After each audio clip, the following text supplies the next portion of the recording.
New season for the Patriots. Wow. And you'll hear it all right here. Yes. Your home of the pass. 98.5, the Sports Hub. Beasley Media Group Station.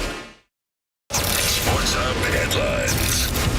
Patriots will continue their preseason tonight at home against Philadelphia. The visitors had a big advantage in the joint practice involving the two teams on Tuesday afternoon.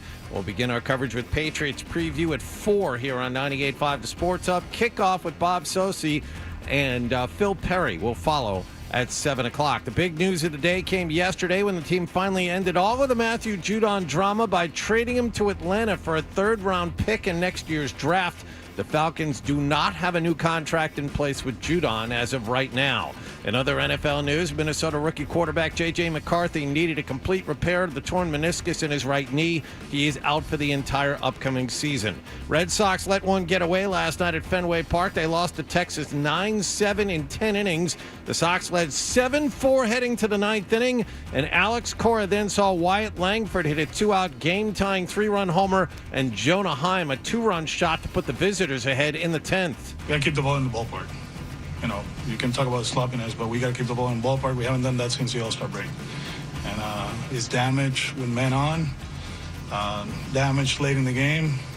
We got to figure that out. They're 2 games out of a playoff spot now. They open up a 4-game series in Baltimore tonight. Aaron Judge homered last night. The 10-2 Yankees win over the White Sox and became the quickest player in Major League history to 300 career home runs. He did it in his 955th game. And the U.S. men's soccer team has hired former Chelsea, Paris Saint-Germain, and Tottenham head coach Mauricio Pochettino as their new manager. Sports Hub headlines are brought to you by Valvoline Instant Oil Change. Enjoy quick and convenient vehicle maintenance this month. Visit NewEnglandOilChange.com for 15% off your drive-through oil change at Valvoline Instant Oil Change. Now open in Raynham, Reading, and Braintree. I'm John Wallach at Boston's Home for Sports, 98.5 The Sports Hub. Your next update at 6:30.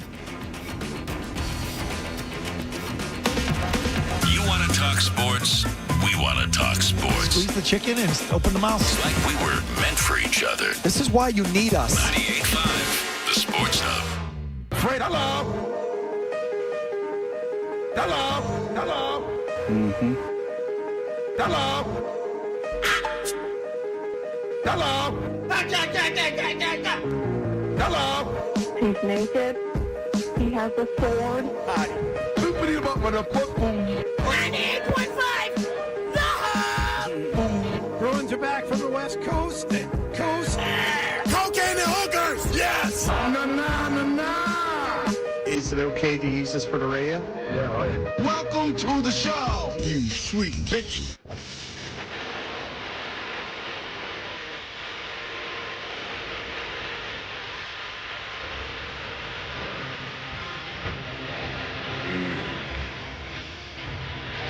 Hi there.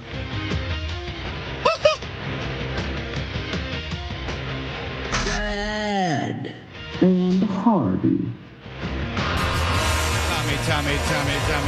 Tommy Goss. Good morning, everybody. Good morning.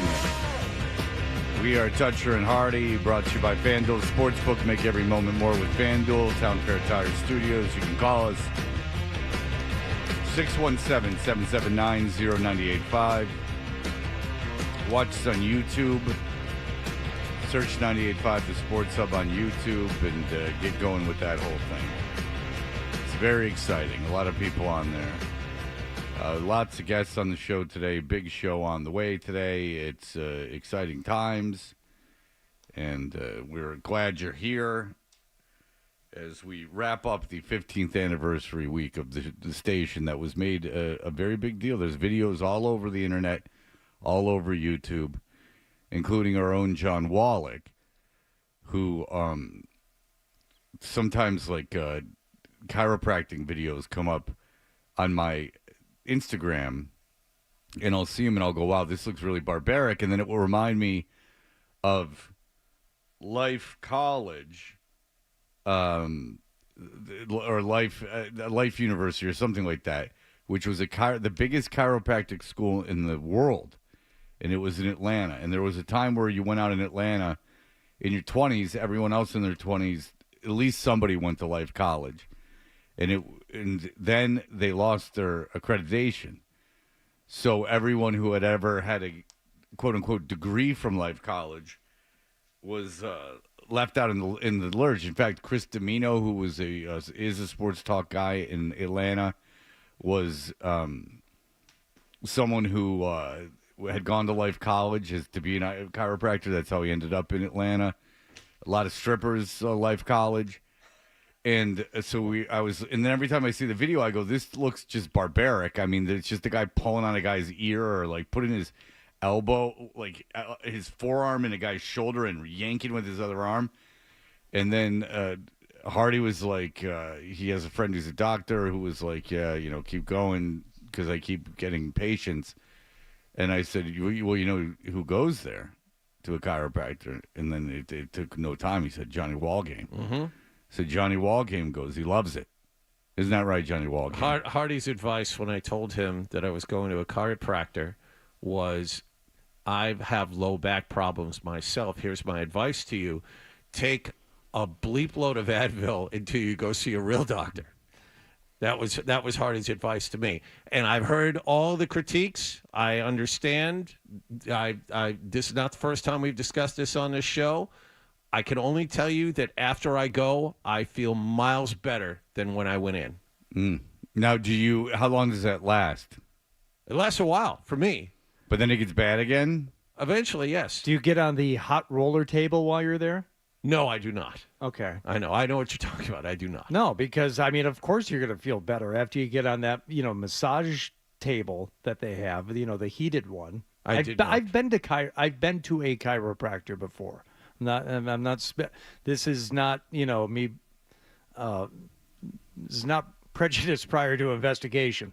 This is something that I've experienced, but I just had greater success going elsewhere. Have you had surgery? Nope. Okay. So how do you fix the problem? After I got the surgery consult because I had the herniated disc, I went to the pain doctor and they did the cortisone treatments. I'm like, not really working. And then it was the surgeon and it was a combination of the surgeon and the pain specialist who said, all right, well, you're getting a little bit better, but not enough better. So we can do the surgery right now. Or since you are getting a little bit better, you will continue to get better. This is how they explained it to me. 200 years ago, people had herniated discs and they didn't die from the pain. It eventually does get better. Mm-hmm. The disc will either reabsorb, at least in my case, and the kind that I had, or it will work its way out, or it will shrivel up and fall off, and it's going to rub against the nerve, and it's going to feel terrible. But it will get better. What you can do to make yourself feel better, and it's a lot more work, is go to a trainer.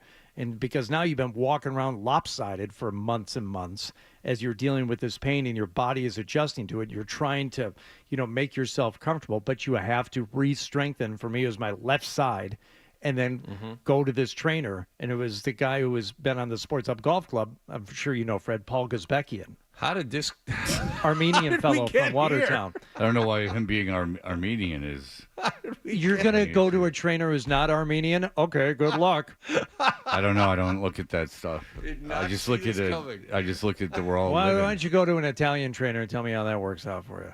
Wait, Armenian. Who was Quadzilla? Armenian. Wait a minute. Who's your trainer? Quadzilla. Was he Armenian? No, that wasn't my trainer. That was a guy. That was the guy my trainer watched the videos of. Oh, I'm sorry. All right.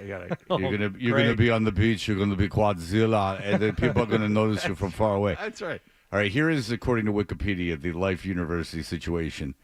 It is just. I'll read everything before you interrupt. The university is accredited by the Southern Association of College and Schools, very reputable, to award associate, bachelor, master's, and doctoral degrees. The doctorate degree program blah, blah, blah. On June 7, 2002, the Committee of Accreditation of the Council of Chiropractic Education, which is the national organization that accredits chiropractic schools in the U.S., revoked the accreditation status of Life University. A federal judge retroactively restored the accreditation in 2003. Oh, good. No. And placed the chiropractic program on probationary status. This was due to the CCE's investigators apparently concluding that life students were not being taught how to detect and deal with problems that require medical attention. The CCE's investigative report noted that all patient charts reviewed revealed primary diagnosis of subluxation. The Georgia Board of Chiropractic Examiners issued a statement supporting CCE's decision.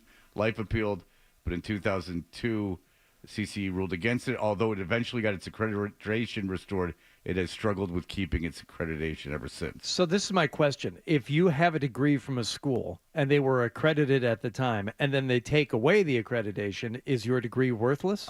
To my knowledge, from what I remember what happened in Atlanta, because it's in Marietta, Georgia, yes, your degree is now, your ability to practice medicine, your doctorate does not count. But if it gets it back, then the degree is worth something again. I would assume so. I don't know. There's two things that would concern me. That doesn't make any sense. You either take it away or you don't. Well, the thing is that, and then how are you struggling to keep your accreditation? Now, here's the thing that's concerning about this. Life University is by far the biggest chiropractic school in the world. So the Council of Chiropractic Education revoked its accreditation, and also they said that every primary diagnosis they gave was the same. So, like, no matter what's wrong with you, when you go in there, they're diagnosing you with the same thing. That's not science, really, I would assume. That's just blindly telling people, I'm going to crack your back. That is the thing that maybe bothers me the most about chiropractors is whatever ails you, I can fix it through, the chiropractic practices. Well, they have a table that moves. Well, the table can move violently. I got an earache. Oh, you just need a neck adjustment. Oh, do I? Well, this video I saw the guy's cracking the guy's ear. Yeah. So, and this is you can tell he's got a doctorate because he grabs the top of his ear and yanks it. Yeah, that's weird. Good. That's where John draws the line. I'm not doing that. No, no. The guy that cracks your back, I assume, would also be pulling ears. He's never done that with me. Because you didn't ask. Maybe that's the problem. I had a bulging disc pressing on my sciatic nerve, you had a bulging tumor pressing on your brain. What'd your chiropractor do for that? No, he took away an ear. No, couldn't help with that. He rooted around in his ear and took a bunch of stuff out. Do you know the most humiliating part of that whole experience? When I went to go seeing Paul, and it worked. It took a while. It took a couple of months of seeing him, but I felt better.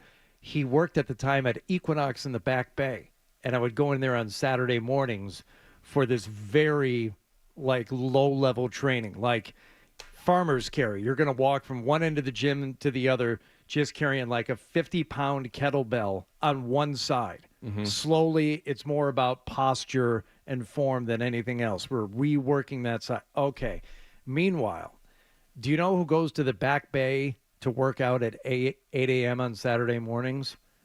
All the fabulous young men who live in the Back Bay in the South End, and they're all, I think many of them were there to work out and impress each other. You know what I'm saying? And when I say impress, I mean like the flying pull-ups, and just everybody's in phenomenal shape, and they're doing these incredible workouts.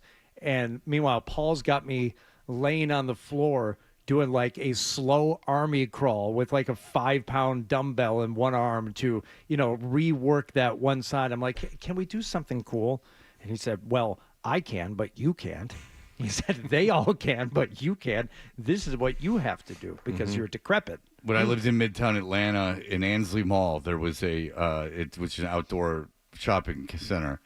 There was a gym that was right by where I first moved in called like Power Camp or something like that. It was Power something. And I went in, and it wasn't an Equinox, my friend. Yeah, there was gay sex going on. Oh, it was like dudes with big old bears. Oh, Like it was a scene. my, oh, my. It was right by a restaurant that was like a big gay hangout. It had a huge deck. It was this big gay hangout, and I had a friend who was the host there. He's a straight guy, just to let you know. But he was it was interesting because he was a straight guy, but he was the host, and dudes would hand him like $200 so they could get a table in the middle of the deck, so everyone would be looking at them because they thought it was fabulous.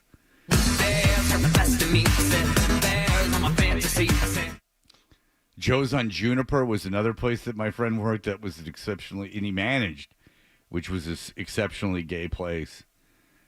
The Midtown Atlanta was a dump, and then all the gay people moved in, and they fixed it all up. Yeah, made it a place good to go. They made it fabulous.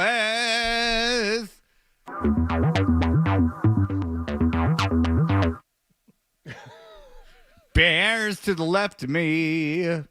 All right, what's coming up now that we've disgraced the profession of chiropractic? Big goings on with the Patriots. Big finish to the Red Sox game last night. Those two items alone will take most of our attention in what happened last night. All right, very good. We'll be right back. You're listening to Toucher and Hardy on the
are Toucher and Hardy. Hardy, what's going on? Well, Fred, what you've been asking for and what you've been telling the Patriots to do for weeks now, they finally did. Matthew Judon will be traded to the Atlanta Falcons for a third-round draft pick in 2025. This has been going on since prior to last season when he was a hold-in at camp. Patriots, of course, gave him more money. He didn't play most of the season, and things were following a very similar path as he was set to be paid outside of the top 30 pass rushers or edge rushers, whatever the hell position that they equate him to and put him in with. And he was, let's face it, underpaid for the potential of what he was going to be able to bring to the team. But the team was willing to extend and do other deals on other players, even coming off of injury between Ramondre Stevenson and Kendrick Bourne, Hunter Henry, David Andrews, Devon Godchow. Those guys were getting deals. Matthew Judon not practicing, did not play the other night in preseason game number 1, and it just seemed to be headed toward this end. And now that's where we are, as Matthew Judon's time in New England for now is done. On his 32nd birthday, no less. Yeah, you don't want 32-year-old pass rushers on the Patriots. You want future assets, and especially since they didn't obviously want to re-sign him because they re-signed a bunch of other players and maintained a core, but they signed players that have a future with this team. This is exactly what they should have done. They should have never signed him in the first place. They rushed that whole process, but then, he performed. He had every right to want more money. They shouldn't have paid him. They did the right thing. And they traded him a little late, but a third-round pick is good enough. Yeah, I think that's pretty much the best you can do for an old pass rusher who is coming off a bad injury. He played only 4 games last year. I mean, they don't need a guy like that. He's not going to be around when they get good again. I never saw the value in keeping him around to begin with. But the other part of it is, I was reading something from Jeff Darlington of ESPN earlier this week. Patriots didn't offer him a new contract once camp started. I mean, they were not in contract discussions. They weren't negotiating with him. I think they waited too long, but this was a slow play to get as many teams as that possible involved to get the maximum value for him. I don't even think they waited too long this offseason. I just think they waited too long. They should have traded him. I mean, Belichick was never going to trade him, but they should have traded him before he got hurt last year. They should have traded him last offseason. They should have traded him the offseason before that. Yeah. I mean, they again, that whole free agency rush that they had where everyone was playing with themselves over it was not a good idea at the time, and it wasn't a good idea. And this is, I know, but prior to the start of last season, Fred, obviously the mood around the team was much different, and there was I think a pretty healthy optimism that the team was going to turn it around. I mean, we saw how the season went, but all right, Mac Jones got a real offensive coordinator now. The team is going to be better.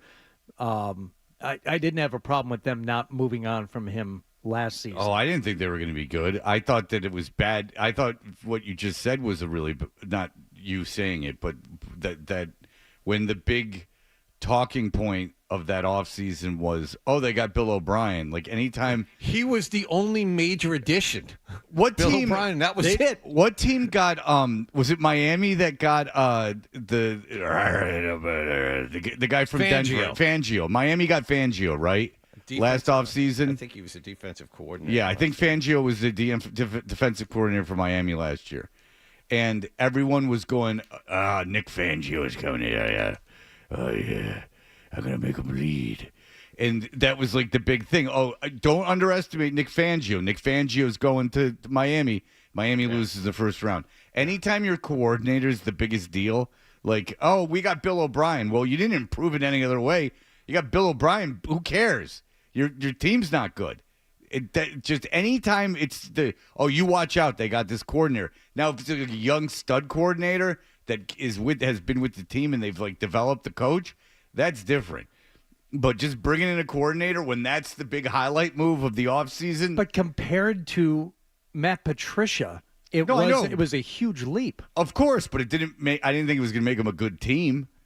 They were still going to be bad. Mac Jones was still Mac Jones. I mean, he was never going to be he made the Pro Bowl, but he's never going to be a Pro Bowl caliber quarterback year in and year out. I think we all weren't kidding ourselves. We all understood that. Also, there was no talent at the skill positions. There was no. I mean, Juju Smith-Schuster was supposed to be a big part of things. Yeah, I can't remember what I said or exactly what I thought, but my instinct tells me I probably thought they were going to be about the same as they have been the season prior to that. I certainly didn't think they would be much, much, much worse. Well, regardless, you're not going to take the next step then. Like, you have to go through an uncomfortable rebuilding process unless you've drafted so well that you can just maintain. Well, this is the first step to that. You're Right. hoping that you hit home runs for Drake May. Jalen Polk's been pretty good so far in his rookie season. You're hoping that slowly but surely you're building that core Right. around the veterans you re-signed. But every argument I hear, like the Steelers are never bad, and the which we'll see, and the Green Bay's never really bad. They've always drafted quarterbacks that have panned out. Favre to Rodgers to Love. Like they just have done that well. When you completely screw up multiple drafts in a row, you're going to have to go through an uncomfortable. You can't fix it with free agency. It's been proven. How has San Francisco been able to do it? Because they made a horrible trade for Trey Lance, and then they lucked out on Purdy. They traded for Christian McCaffrey, and they drafted well. But they still mismanaged the roster at the quarterback position with keeping Garoppolo around as long as they did and paying him, and it was to me that is the Purdy. When Purdy you're seventh saved everything. when That's the the last outlier. when the last pick in the draft hits, Purdy saved. If Purdy doesn't hit, they're in a lot of trouble. Also, I think Shanahan's a great coach, and Belichick back in the day, Belichick had some iffy rosters that did well in the playoffs. I mean, he made the playoffs with some Tom Brady and Bill Belichick, as you guys know, they had defensive backs playing wide receiver. Right. They were really patched together. But this day and age, Football in this players. situation, if Purdy doesn't hit there, it's a disaster. They're in a lot of trouble. I don't care about their skill positions. I mean, if you're forced to go to Trey Lance and he can't do it, I mean, what state is San Francisco in right now? No, I think that a combination of Shanahan and Purdy being undervalued, was the secret sauce there. In terms of the return, our own Alex Barth wrote the most comparable and relevant trade to the Judon situation came 2 years ago. Let me see if you agree with this one. Prior to the 22 season, when the Bears traded Khalil Mack to the Chargers. Oh, Jesus. The full deal was Mack and a future sixth-round pick for that year's second-round pick. No, I don't think Judon's as good as Khalil Mack. Was Khalil Mack coming off a major injury? I don't remember thinking about that trade in any other way other than the Bears. What are you doing? Yeah. What are you doing? Mm-hmm. You're trading Khalil Mack and a sixth-rounder for a second-rounder? Actually, he was coming off an injury. He played 7 games the year before he was traded. All right. Well, there you go. Maybe Like that's why it's comparable. Judon, he had Pro Sit Bowl on it. appearances and all Pro appearances. I said unless stacked he up. got hurt, and then John looked it up. I was the impetus of John looking that up, Yes, he was hurt. Missed over half the season. which is why Barth made the easy comparison. I mean, Barth just did the easy thing. Easy way out, Barth. Of course, Mack was also 2 years younger than Judon, or 3 years younger than Judon when he was traded. And at one point, Khalil Mack was arguably the best defensive player in football. He was Defensive Player of the Year a few years before that. Well, looking at Judon's production over the past 3 years compared to Mack's 3 years before the trade, he either matches or exceeds Mack in multiple key categories. Mack was similar in age, then to where Judon is now. Both were coming off serious season-ending injuries. We didn't even need John to look that up. Sorry, John, I didn't read ahead first. But there were differences. Yes. Mack was traded in March, to your point, Fred. They took too long. That's during the primary team-building portion of the NFL calendar. And was signed through 24 at the time of the trade. Judon's deal was based on a contract dispute, meaning the Falcons signing him to extension was probably part of the trade plans. Anyway, he's gone. Oh, to crawl into Barth's brain and root around. Oh, Kid loves football, doesn't he? Oh, boy, does he love football. Because you can tell, it was a big part of his life. It must have been hard for him to hang up the pads. You know what I'm saying? You could say that for all of us. Now, come on. No, I'm saying specifically for him. That you can tell. Like, that was a tough senior day. Okay, he probably wasn't a pass rusher, so maybe he's speaking a little bit out of turn. No. He's a lineman. He was left tackle. He was. He's a left tackle. I was gonna say left guard, but all right. What? Oh no, Very too close. big. Too big. Too. He needs one of them prime left tackle positions. That reach. I don't know if I've ever met Alex Barth. I have. I think he's good. I like him on Felger and Maz. I like Alex. You've never Barth. met Barth? Probably, but I don't remember. Yeah, he's a good guy. I don't dislike him at all. We're just packed to the rim with. We should probably. He does Felger and Maz though. I think that would be cheating. That would be like robbing Peter to pay Paul. Like because Felger, he's got the very guys that he likes. Was Lockhart? Were you doing the show with Barth, the pre-game show, for a while? So no, he was doing the fantasy. I show know he did into that. fantasy, but I thought maybe you stuck around for the extra hour. I can't remember. No, seriously, I don't mean any offense at this. It was Barth and someone else who I would mostly hear on the pre-game show. Yeah, it was Barth and Bob Costas. I don't think Al Michaels. Not every week. I know those guys would fill in spots, but they did a really good job, like in that whatever it was. Mike was telling me that before Barth came in, 9 a.m. hour on Sundays. Before on Sunday at 9 a.m. or at maybe 10 a.m. when they came in, Barth would make everyone leave, and then he would have his entourage come in. Oh boy! And then they would scope the scene out. I mean, women all over in various states of undress, laying like falling over couches and stuff. Right. And all left out from the night before. Yeah, and Barth would come in, and there would be a guy who handed him a chalice. Lord knows what was in that. And a rolled up 100. Okay, so I can tell you what was in the chalice. It was absinthe, which they say if you buy commercially produced absinthe, it doesn't have this stuff that Barth gets. I don't know where he gets it. And in the ritual, but it works. The ritual of having it drip over the sugar cube, and Barth's insistence. He has a guy just to roll joints and make his absinthe drinks. I mean, Barth comes in here swinging it. And then he's like, I'm out. And then he just slaps the mic. And then that's how all the mics get broken. Yeah. It's just Barth. That's how everything is. That's how the network's down every other day is Barth just rips the wires out. Yeah. He hadn't slept for 3 days. Uh-oh. It's like Jerry Lee Lewis setting the piano on fire. Nobody follows the killer. Boom. He's out. That's the thing, though, is that he's so effing talented he can get away with it. Like, and he knows it. It's a genius, you know? Yeah. A lot of geniuses are eccentric. And that's the way it is with Barth. But Lockhart knew not to mess with him, too. Mm-hmm. Lockhart knew to get out. Mm-hmm. It was 9:55. He's like, we gotta get the hell out of here. Barth's coming in. Well, Matthew Judon's gone, and the Patriots will play the Eagles tonight, preseason game number 2. Yeah. But preseason game number 2? Preseason game period number 2? Where? You have to go to Foxborough. For number 2? Yep. Broken toilet situation? Porta potties. Yeah, just wander around the parking lot. That's JV stuff. Out in P10. That's JV stuff. Oh. Too easy. Okay. Give me a camera located where the sun don't shine. So you want it when it happens, not afterwards. Understood. I see.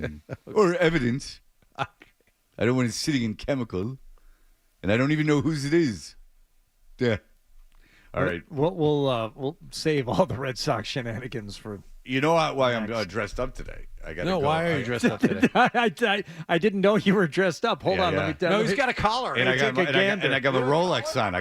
I'm all dressed up. There's a collar. Yeah, He's got the Fred Perry. He's got the collar. These are like adult shorts. What's going on? My son's got a big interview at a school I got to go to. It's very far away too. And, yeah, it's a whole situation. Okay. So I'm that's why I'm dressed to impress today. What Look time at is you. that? I'm not wearing a hat. It's at 11:30. So I got to leave here at 10:30. Okay. Which is really going to cramp your guys' style. I know. My mother's coming into town today, so you want the house to look nice when your mom comes to town. So I have to be out here to go home and see what damage the children have done in between. Mommy leaving this morning and me getting home. And it could be a lot. Two things. I like you calling your wife mommy. Well, no, they That's a still little edible. call her mommy. No, but you just said mommy. Yeah, like Ronald Reagan used to call Nancy Reagan mommy. Yeah, that's like that wasn't uncomfortable. it's like, at all. hey, listen, we're all there, buddy. We all want our moms. And second of all, yes, stocking shoes. My mommy's coming to town today. Exactly. That's kind of what it sounded like. And I'm just telling you as a friend. And then I find it cool that and I'm not being a dick. I do find it cool that you want to clean up for your mom because that is not my instinct at all. Oh, My no? Oh, no. My instinct really? is like you handle it. Oh, wow. Yeah, come on, woman. No, and I'm kind of kidding, but not. No. Like my instinct is like, all right, you do it. Like if you want it clean, you clean it. I keep my place relatively clean, cleaner than you would think it would be. I got a lady comes in every other week, but I like do dishes and stuff. Hardy, You don't was it worry. clean when you were there? This morning? No, my house. Fred's place. Oh, yeah. It was it was nice. Believe me, it wasn't like a weird disaster. It might not have been up to like someone's standards. Yeah. It's pretty vacant, to be honest with you. Yeah. There's not a lot. I mean, you Think Robert De Niro's place in the movie Heat. And Val Kilmer comes in, like breaks in, and he's sleeping on the floor because he has no furniture. There's like a coffee pot on the counter, and just like very sparse, like open, white, unpainted, everything else. Yeah, I don't have time for that nonsense. Yeah, when I Sure. get around to it. When are you going to get some furniture? When I get around to it. Yeah. That's what Neil McCulley says. And I wake up and I take a pizza and I cut it with scissors, Oh, like Cobra. Cobra, yeah. Yeah. All right, we'll be back in just a moment. Sports Hub headlines.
Hey, we're Dutcher and Hardy, brought to you by FanDuel Sportsbook. Make every moment more with FanDuel and the local 9.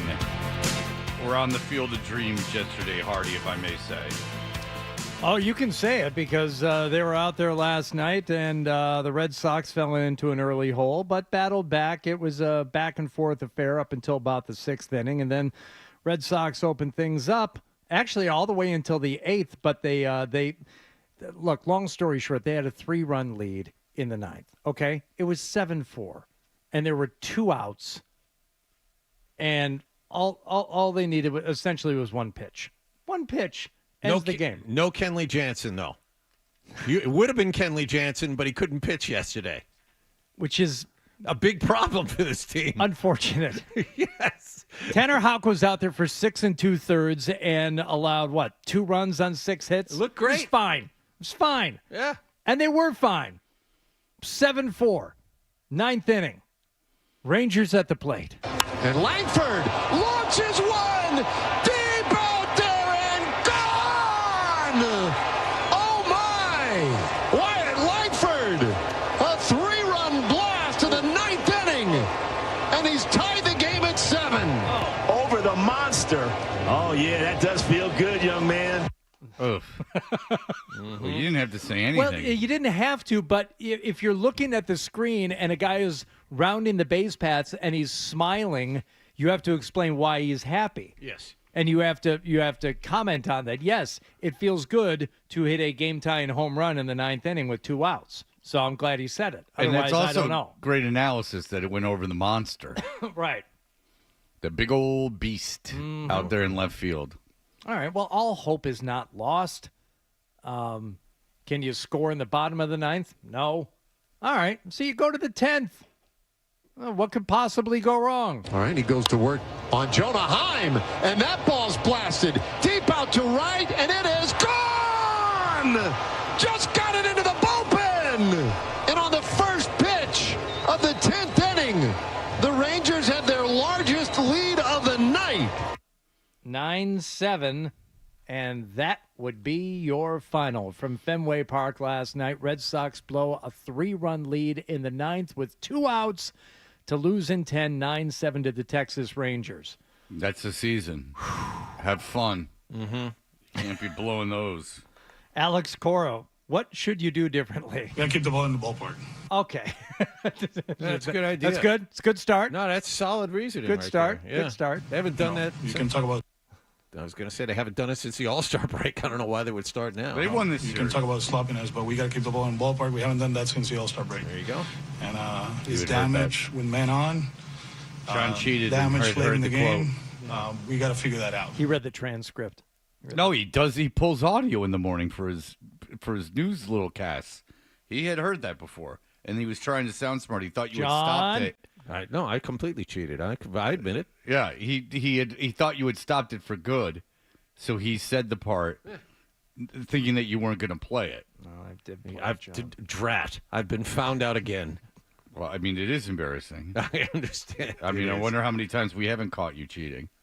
You're certainly not paying attention. You have to start thinking about it. Did you also say that they won the series? I did thought not they say won- that they I won did. the I thought series. they had Oh, won the you must series. have been listening to Tanner Houck. It's baseball. It's a hard game. It's hard to be perfect every time, but ultimately come back tomorrow and you play again. Good series win. Oh, good series win. Yeah, I must have thought. I don't know how he came up with that. Listen, that's Major League Baseball. You win series. That's all you got to do. You win it. You win your series. You keep track of that. That's how they keep score. Mm-hmm. That's how you have to do it to stay sane. I would imagine if you're a manager, you can't go game to game, or you lose your mind. No, it's just there's a different feeling in splitting the first 2, winning the third, and then losing in spectacular fashion in the third, and still saying, well, we still won the series. The outcome is the same over the 3 games, but feels different.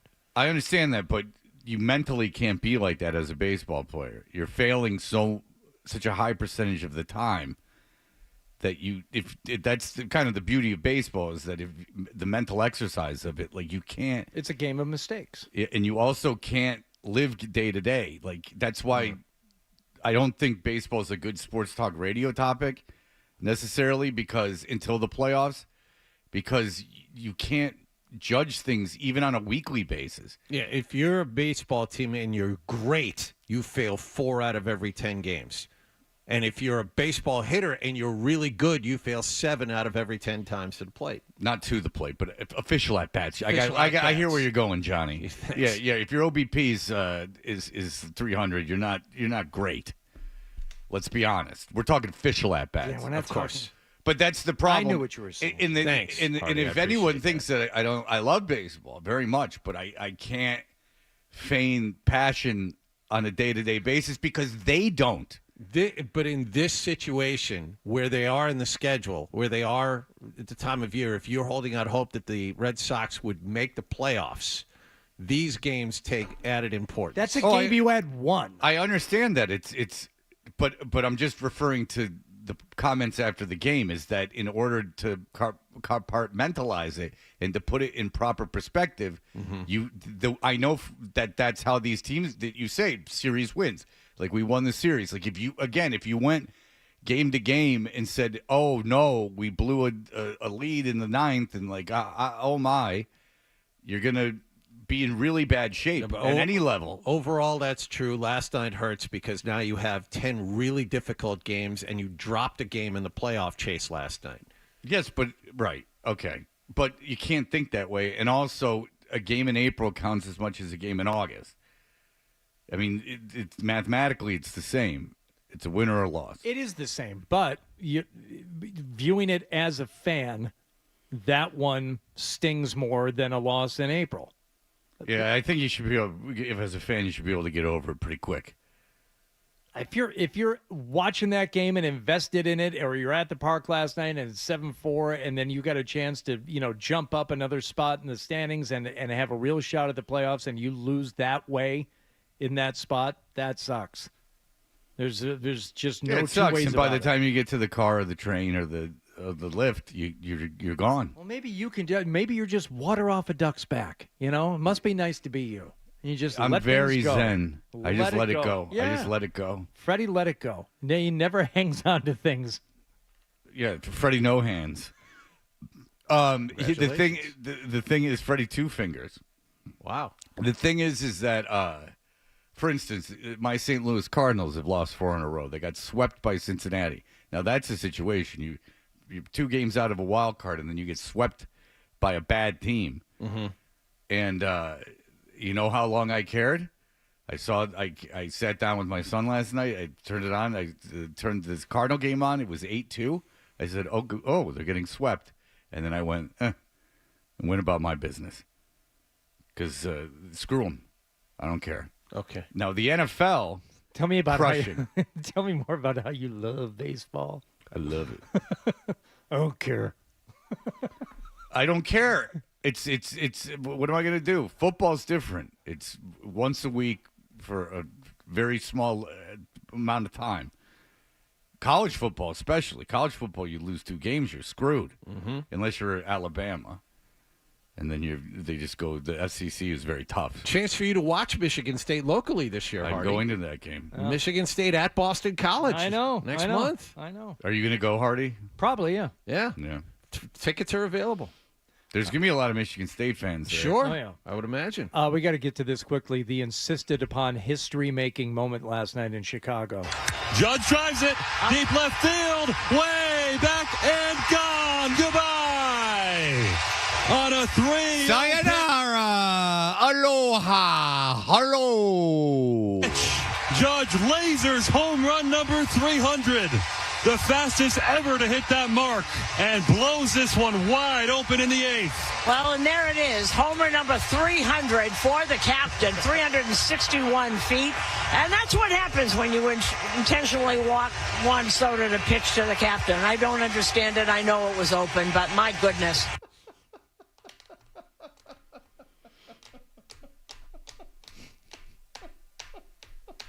That's every night you get to listen to that. You're a been- Yankee fan. There's no every way I would. night. There's no way I would. It is pretty amazing that she got that job, not because she's bad at it, but just because she was a singer, right? She's from Yes. Boston. Well, Yes. you can hear those dulcet tones. How could she not be a singer? She's a Newtonite, I'm being told in my ears. Okay. It is a fascinating story how she ended up being for the biggest team in baseball, ended up in the biggest market in the world. She ended up being the color analyst for the radio broadcast for decades. Yep. Real quick, biggest story in Major League Baseball is Shohei Ohtani, who could be a 40-40 guy by the end of this month. He could be a 40-40 guy. He has an outside shot to go 50-50 this year. Well, I'm 50-50 on his chances. I'm not giving it to you. I'm not giving it to you. Oh, give it to him. Come on. Thank you, Jonathan. I'm give glad it to him. Go ahead. Give it to him. All right. We wind up. I know I said we were going to. That's pretty good. I wondered. I said yesterday we were done with the anniversary stuff, but there's one more we'll get to, and then we'll move on. I don't think we're basking in it, but they made good videos, so we might as well talk about them. We'll be right back. Toucher and Hardy, 98.5.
4 o'clock this afternoon here on 98.5 The Sports Hub.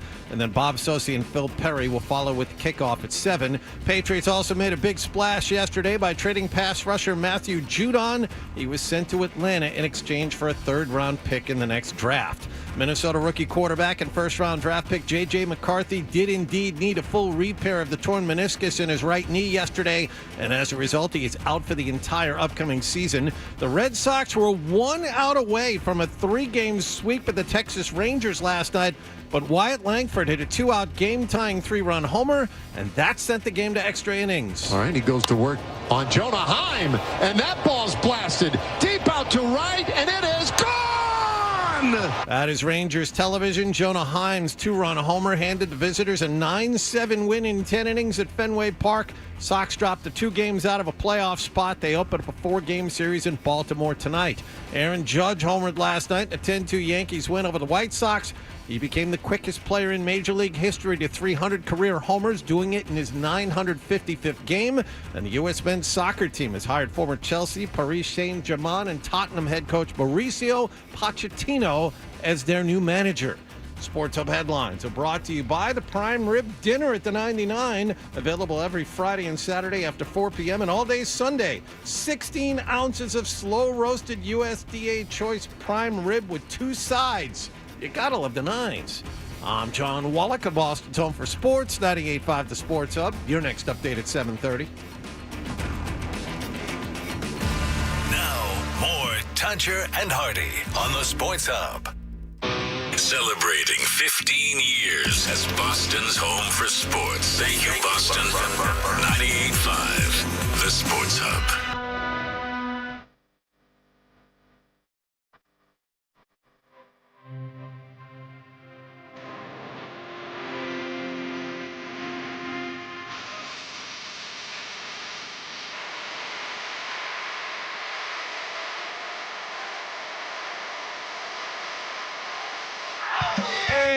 Tuncher and Hardy, brought to you by FanDuel Sportsbook. Make every moment more with FanDuel. We are available to be looked upon on YouTube. Search 98.5 The Sports Hub on YouTube. Everyone taking sport at me. My son has an interview at a prospective school, and so I wore a Fred Perry polo shirt, and then I wore my nice watch. I didn't wear my watch, my pedometer watch. And Dan's in here taking shots. Well, I wasn't taking shots. Hardy was taking shots. Okay, I was kind of offering a little bit of question.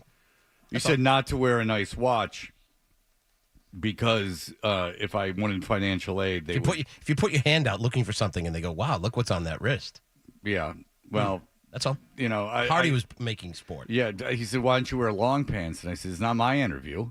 What did he do? But you were the one saying when you walked in, you said, "I'm all dressed up today." I was sort of being sarcastic, but I mean, sometimes with the last time I wore a collared shirt, John said something. He said, "Why are you all dressed up today?" And so I was kind of making sport of myself. But to be honest with you, but I did not wear athletic shorts. I wore a pair of dad shorts. Mm-hmm. And I have a collared do you on. Do you have a collared shirt where the collar doesn't look like you took a curling iron to it before you put it on? Because that collar... No, okay. I don't iron the shirts, to be honest with you. Do you have flip-flops on? I do not. There you go. So you are dressed up. I wore tied shoes. Nice. Shoes with ties. No, slip-ins. No, slip-ons. But that is the wealthy love the slip-on loafer. Thank you, John. That's a shot right there. The Ferragamo slip-ins with no How sock. is that a shot, John? He's saying that you were too lazy to tie shoes, that you had slip-ins. That's what he was saying. Older gentleman, John. I am one of them wear sometimes slip-ons. Yeah, I don't know if that was a shot, really. I think you misread that. Comfortable. Johnny. I do. I don't know how that could possibly be an insult. Slip-on shoes. Anyway, as you were saying, yeah, the Italian loafers. Like you see the old guys. They got a nice polo on, tucked into some slacks with the no socks into the loafers.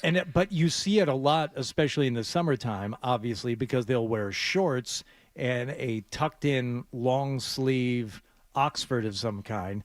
Almost certainly Vineyard Vines.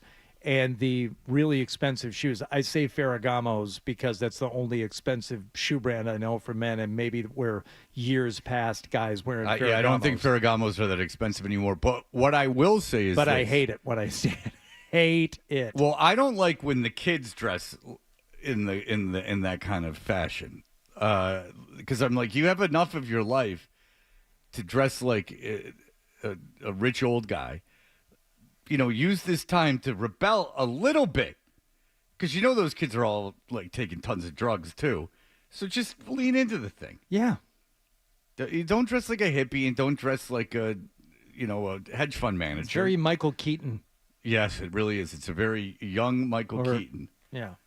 Is that Michael Keaton? No. Was his name? No.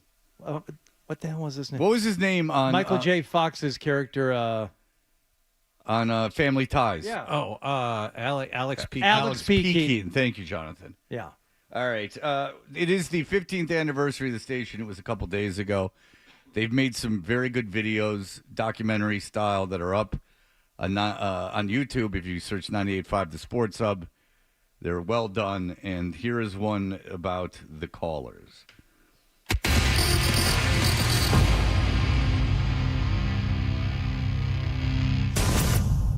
The callers that call in, they call to sort of hang out on air. Well, I think they're... Well done, Scott. The man knows what's going on. Mm-hmm. Don't get in his way. He's here every day. He notices. Yeah, callers call in. Yeah. They want to hang out. Callers, they got a phone. They make a phone call. They call us. What's up? Shut up, Wallach. Bird. Gay. What's up, Lockhart? Look at you. Lockhart, nice hat. Nice hat, Lockhart. You put your hat on. Put your hat on. Come to work. It's Fred. That went under the radar. Let's but get I some want you to know food. That was pretty funny. It kind of got lost in the shuffle, but that was good. The callers that call in, they call to sort of hang out on air. Well, I think they're huge because people accuse Maz and I of agreeing on everything. It's like, so everyone says, well, the show, everyone agrees with each other. That's not true. The callers disagree with us. The edge, the back and forth is set by the callers.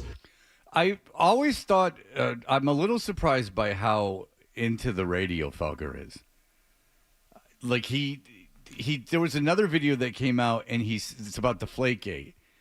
And he's like, there was a tense moment there because the ratings don't come out for like 3 weeks until 3 weeks after. Mm-hmm. It was like tense to see if this was going to resonate with the audience. And I was surprised that he's that hyper-focused on weekly ratings. I always thought he would be a little more nonchalant about the whole thing. But I found it interesting. He was hyper-focused. Like he has great anticipation before the weekly ratings come out. Yeah, weeklies no less. Not the month, not the book. No, the book Weeklies. the book money's on the line. Right. Yeah. But the weeklies used to fill everyone in. It used to be that when I worked at 99X and you guys would have your own stories, there was a guy named who called himself Sebastian, not his real name. That's what he called himself. Wore an armed. He was armed every day that he came in. Oh. He had a wood box that he had built with a padlock on it where he kept his Diet Cokes in the refrigerator. There is the story that Rich has told before where the morning show he was on was like a real like morning zoo situation. And they were faking like this crazed fan was in studio. And Sebastian came busting in with his weapon drawn to eradicate the problem. Yeah, it was Rich's sister pretending to be like a crazed fan, and Sebastian came in with a gun, like with the gun out. Did they have to blow the bit up on the air and say no, this is just a joke? No, he just winged his sister. It was not a big deal. He just took a chunk out of her shoulder. No, I don't know. I didn't work at the station at the time, but once a quarter, you had no idea, and so Sebastian would be printing out the ratings. And then you would stand by the copier, and then they would hand you the ratings, and that's how you found out. And then they went to month by month, and then that's how you found out, and that was like interesting. And then there's weeklies, and they can even break them down by like days, in essentially hours. It costs a lot of money for Nielsen to do this, but I was surprised that Felger is that hyper-focused on weeklies. I'm giving you my own inner monologue when I watch. Well, he's a scoreboard guy. You know, give me a score. But there's What's the score? Who's going to beat them in the afternoon? There's no one on in the afternoon. He's up against computers. There's not living people on the air. What does Felger have to worry about? There's nothing. The afternoon drive, there's nothing going on. Like, he's literally up against computers. I'm not being an a-hole. Like, if you went into the radio stations in the afternoons, you would see nothing. You would not see humans. You would see computers and not even lights on. Just the glow of one monitor. Playing songs. It's more than one monitor. And it's a lot of heart that goes into those breaks. Yep. When they're recorded out of the state days before. Let's be honest. The only place there's live people in the studio is mornings. Mm-hmm. And this is not Felger and Maz are great. In fact, Colin Cowherd had a very nice thing he said yesterday. Jimmy Stewart tweeted out about how Colin Cowherd said they were the best sports radio show in the country. And that's a great compliment and well-deserved. But I was a little surprised by how... Cruiser's down there on the country station in the midday. Where? Cruiser? She does middays, though, not afternoons, right? Sorry, she retired. Yeah, she retired. She retired. Did they replace her with a living human being? Yeah, John, they got another person right in here. They gave him a big contract. Brought someone in from out of state. Yeah. They said they did rode in on a horse and said, "You take over midday." Yeah, they did a lot of interviews. They went through a lot of air checks, and then they found the next midday person. Yeah, you haven't met him yet. Great guy. He's called Bleep Blop Bloop. He signs his name 101010. Jackson was a great guy who used to work here. Had a gig where he would record like 30, maybe 40 breaks a day. Did I tell you this? No. And they were non-format, non-market, non-day specific breaks that he would hand over to a syndication company, and that company would say, here's your show, plug in these breaks however you want to use them on different formats in different places of the country, just different. And I've been in other markets now. I've been the last couple times ago when I was in Vegas, my old station there was somebody on the weekend, and I turned it on. It's like, hey, it's Catterwall and Pete. Hey, you're having a good time. I'm having a good time. I don't know. I might even go to the movies tonight. That's how good I am. And then into a Fall Out Boy song. I'm like, who the hell is this guy? Why didn't he say the name of the radio station? Why did he say, oh, it's one of those just plug and play breaks with no mention of anything local, current, or anything. You can put it on any format, any time of day, any town.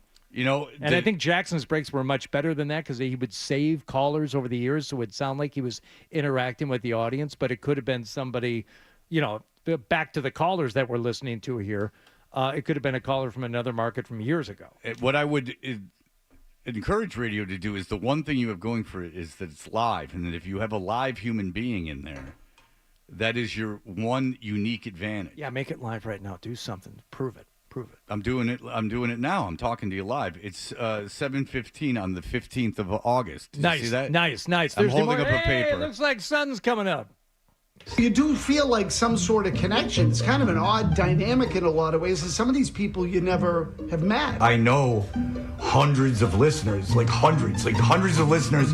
If I see their name in correspondence with me, I know who they are. That's true. Mm-hmm. Chad, go ahead. Oh, look at that. Fred, baby, how we doing? Good morning. What's up, Chad?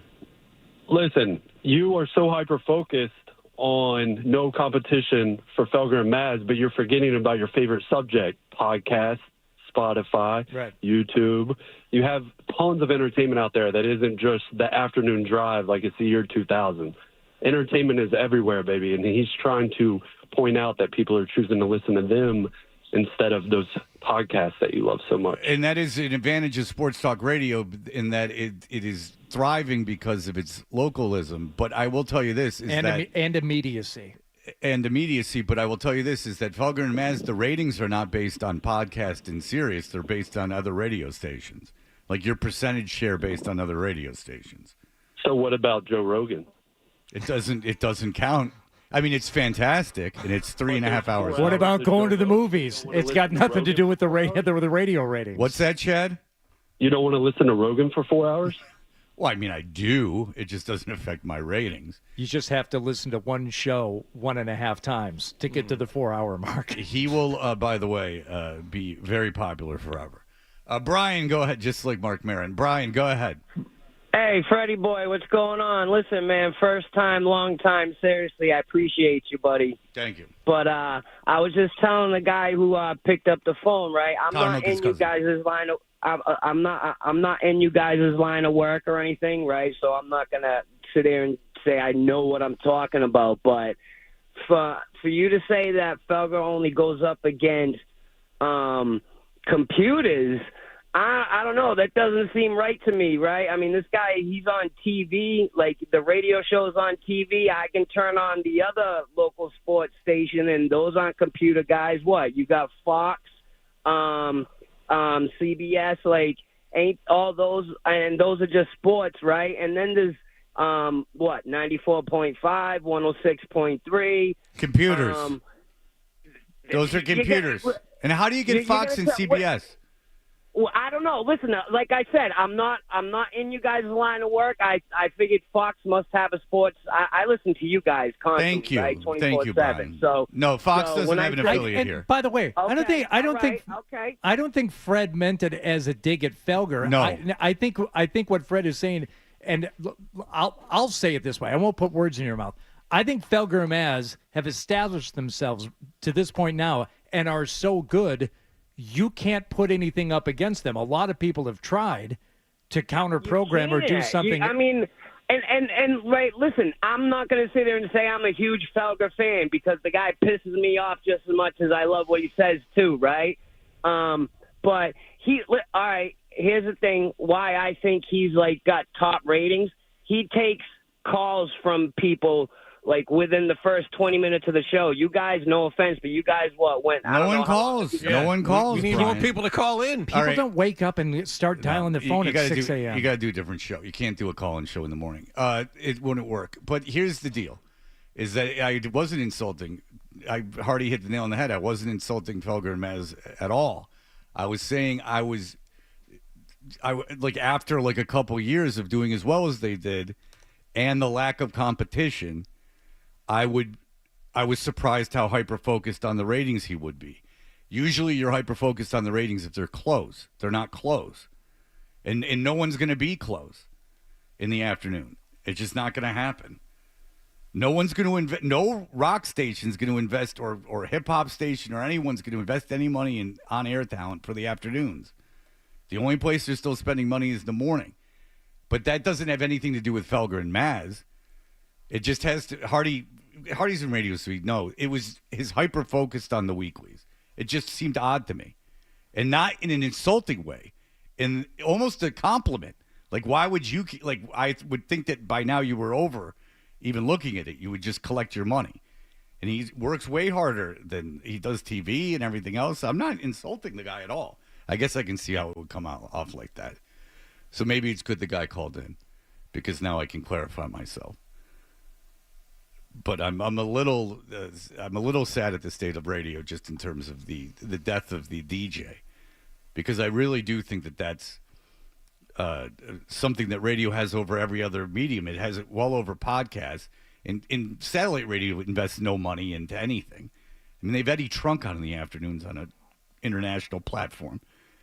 And the best thing I heard, as someone says, when I was at Hofstra, and I'm not doing anything about that, but when I was at Hofstra, is the guy that used to run the big top 40 station in New York said they should give an AM. If I owned a company, what I would do is I'd give an AM radio station to a bunch of 25-year-olds, and I'd go do whatever you want with it.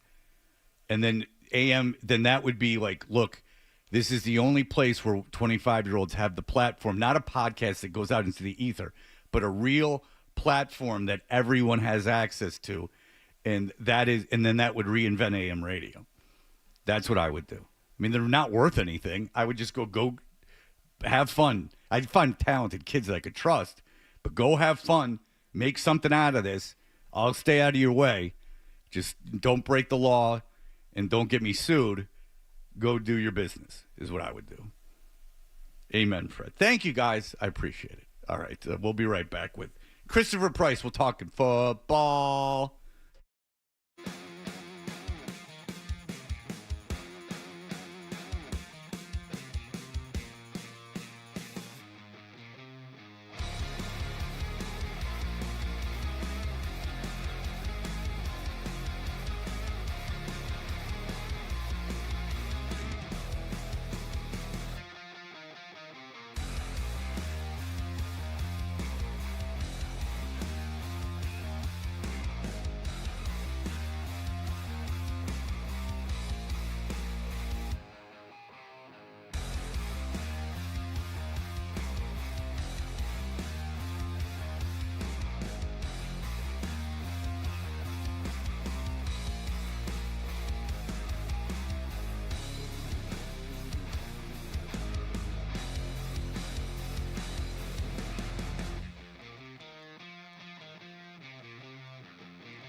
Belcher and Hardy.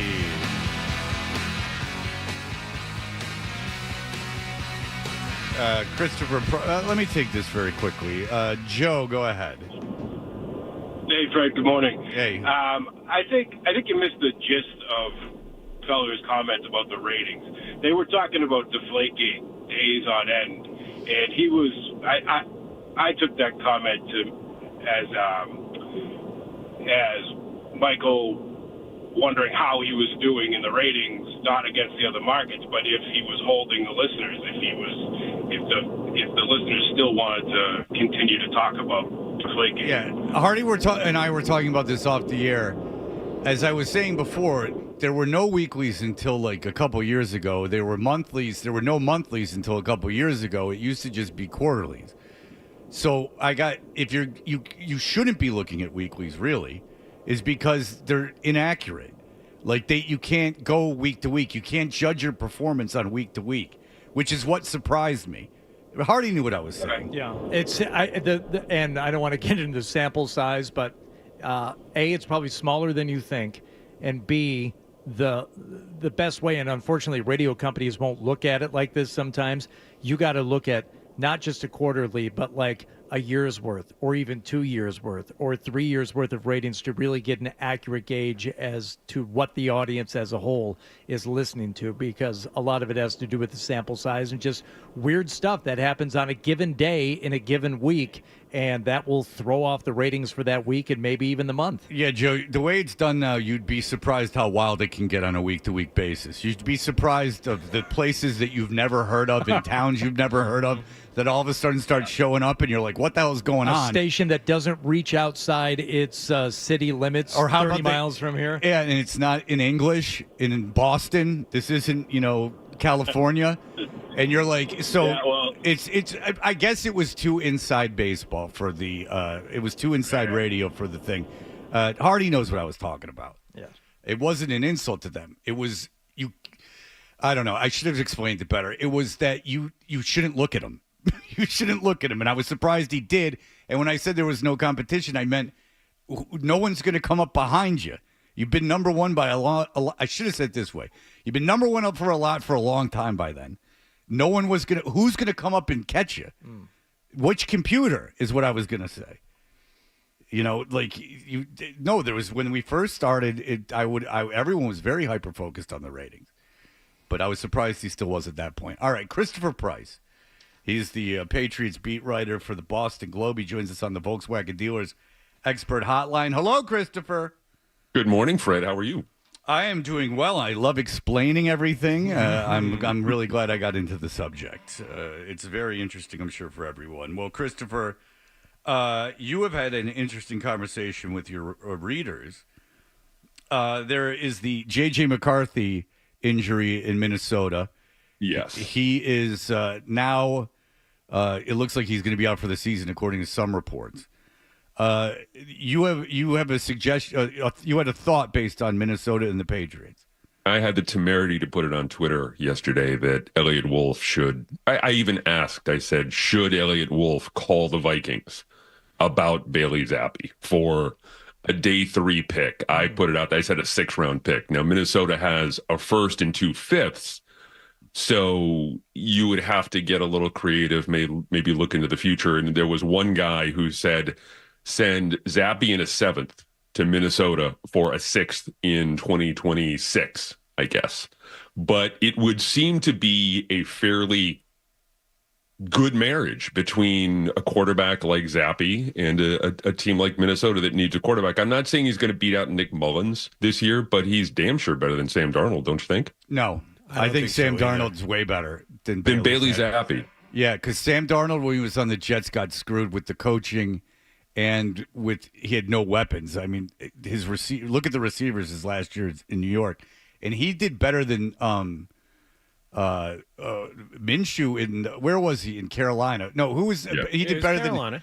But it wasn't Minshew. It was the Tampa Bay quarterback, the kid from Oklahoma, Baker Mayfield. He did better than Mayfield when he took over for Mayfield. I think Sam Darnold's a very talented kid. He's just been manhandled. He had like Jamison Crowder as his top receiver a few years ago and was 500 or better, wasn't he? whatever he was with the Jets, he just had a terrible coach and a terrible surrounding cast. Like, well, I don't think Fred, my overarching point is this would be the best possible scenario for the Patriots to, I don't even want to use the phrase solve their quarterback issue, but you need to be able to move Bailey Zappi. I think that's the best. I think that's the end game for him in New England for some sort of day 3 pick somewhere. And with J.J. McCarthy going down, the Vikings quarterback depth being a question, maybe you think about the Vikings. Okay, fair enough. Now, do you think that that's smart? Because then who's your backup quarterback if you're the Patriots? You go Drake May right out of the gate. Okay. And then the question there, though, is how do you feel about Joe Milton and the third quarterback, and can you get him through to the practice squad? And if there is any sort of future for him in New England, at least as it relates to 2024, I think Milton's best, and we've talked about this before, I think Milton's best possible, play right now is to put him on IR for the year with a kind of a quote unquote strained wrist or something and have him go away and work on his short and intermediate stuff and, bring him back in 2025. But if you like him this year, maybe you figure out a way to keep a third quarterback and then you're a little short somewhere else. I don't know. But it seems to be that Bailey Zappi right now is the odd man out. Okay, if you make Drake May your backup and Brissett gets hurt and May comes into a game, do you then go out and get a veteran quarterback?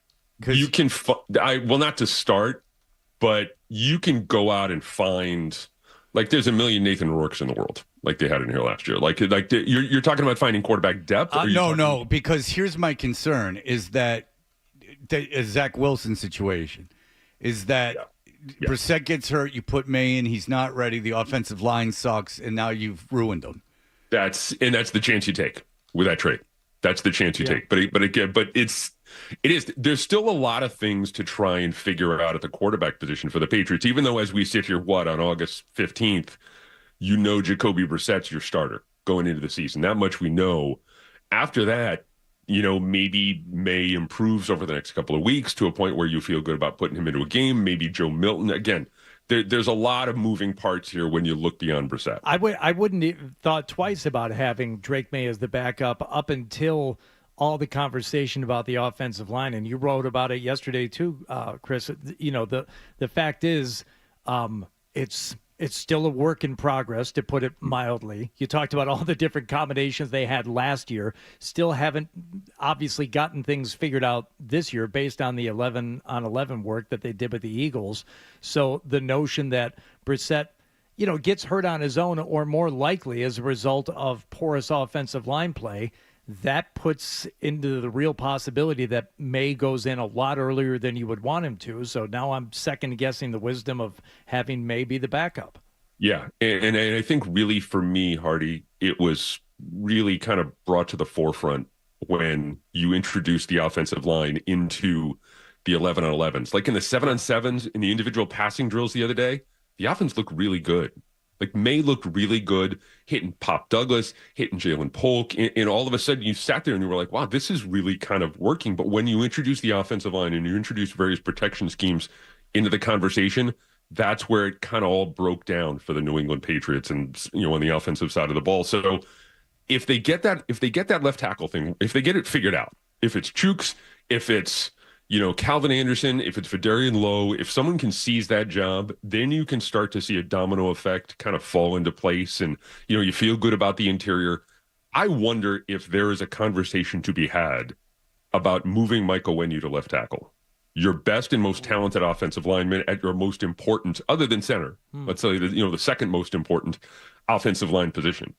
I don't know if he's doing you more good at guard, at tackle, where you want to put him, but I think there's a conversation to be had about maybe moving him there, or at least talking about moving him there. It's not a bad idea. I think the Patriots are out of ideas for left tackle at the moment, but for the here and now, because I don't think that move is going to happen tonight, how does Tuesday affect Drake May's playing time for this evening?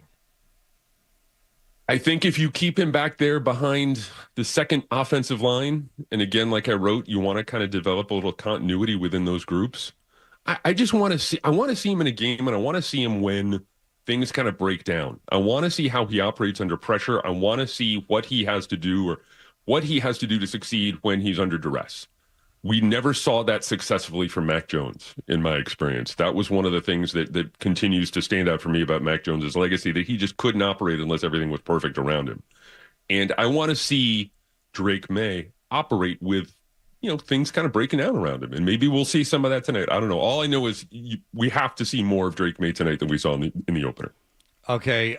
Matthew Judon's getting traded for a third-round pick. What are your thoughts on that?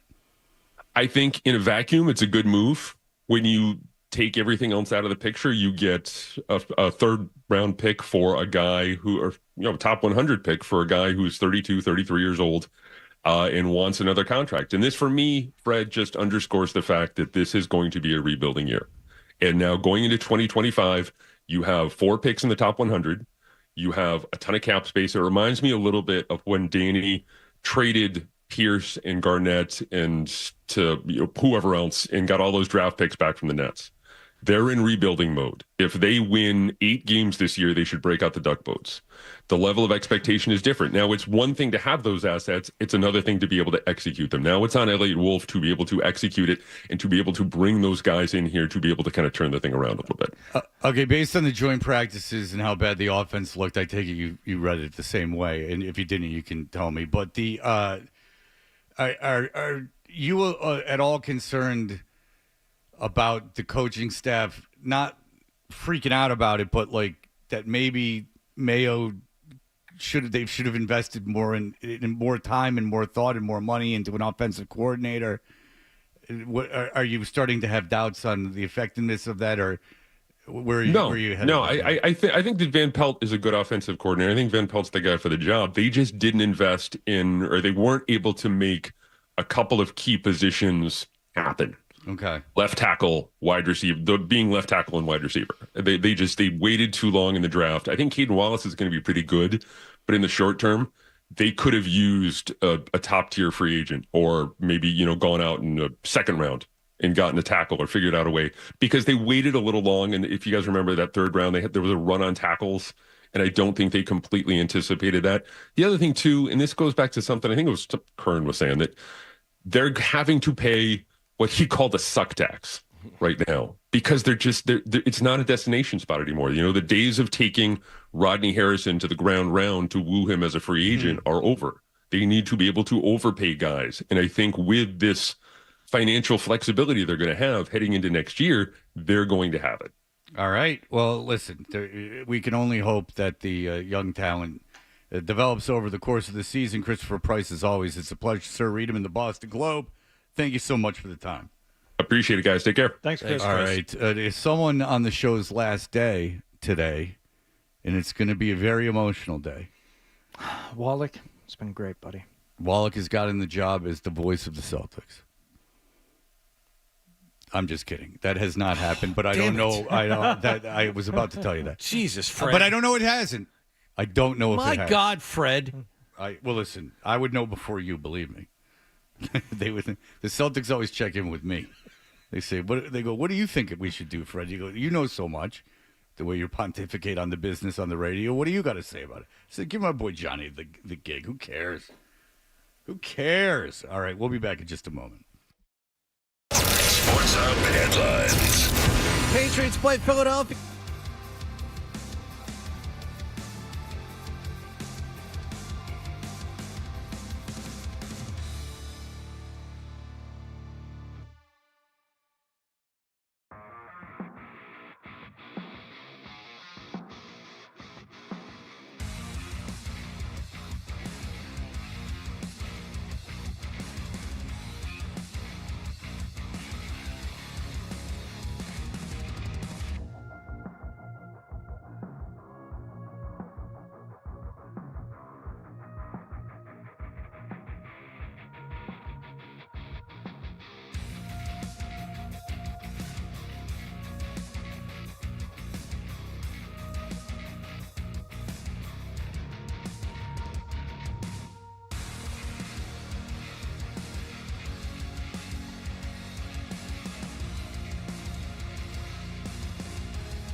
Concher and Hardy on the Sports Hub.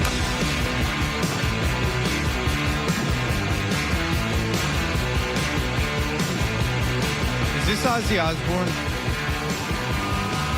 Actually, a group called the Hives. Oh, I know the Hives. I know I hate to say I told you so by the Hives. You know who's a big fan of the Hives?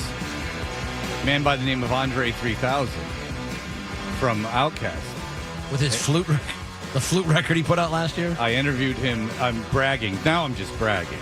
Can you believe I interviewed someone? I interviewed him before the movie he did with Mark Wahlberg about the ice skating foster kids in Detroit.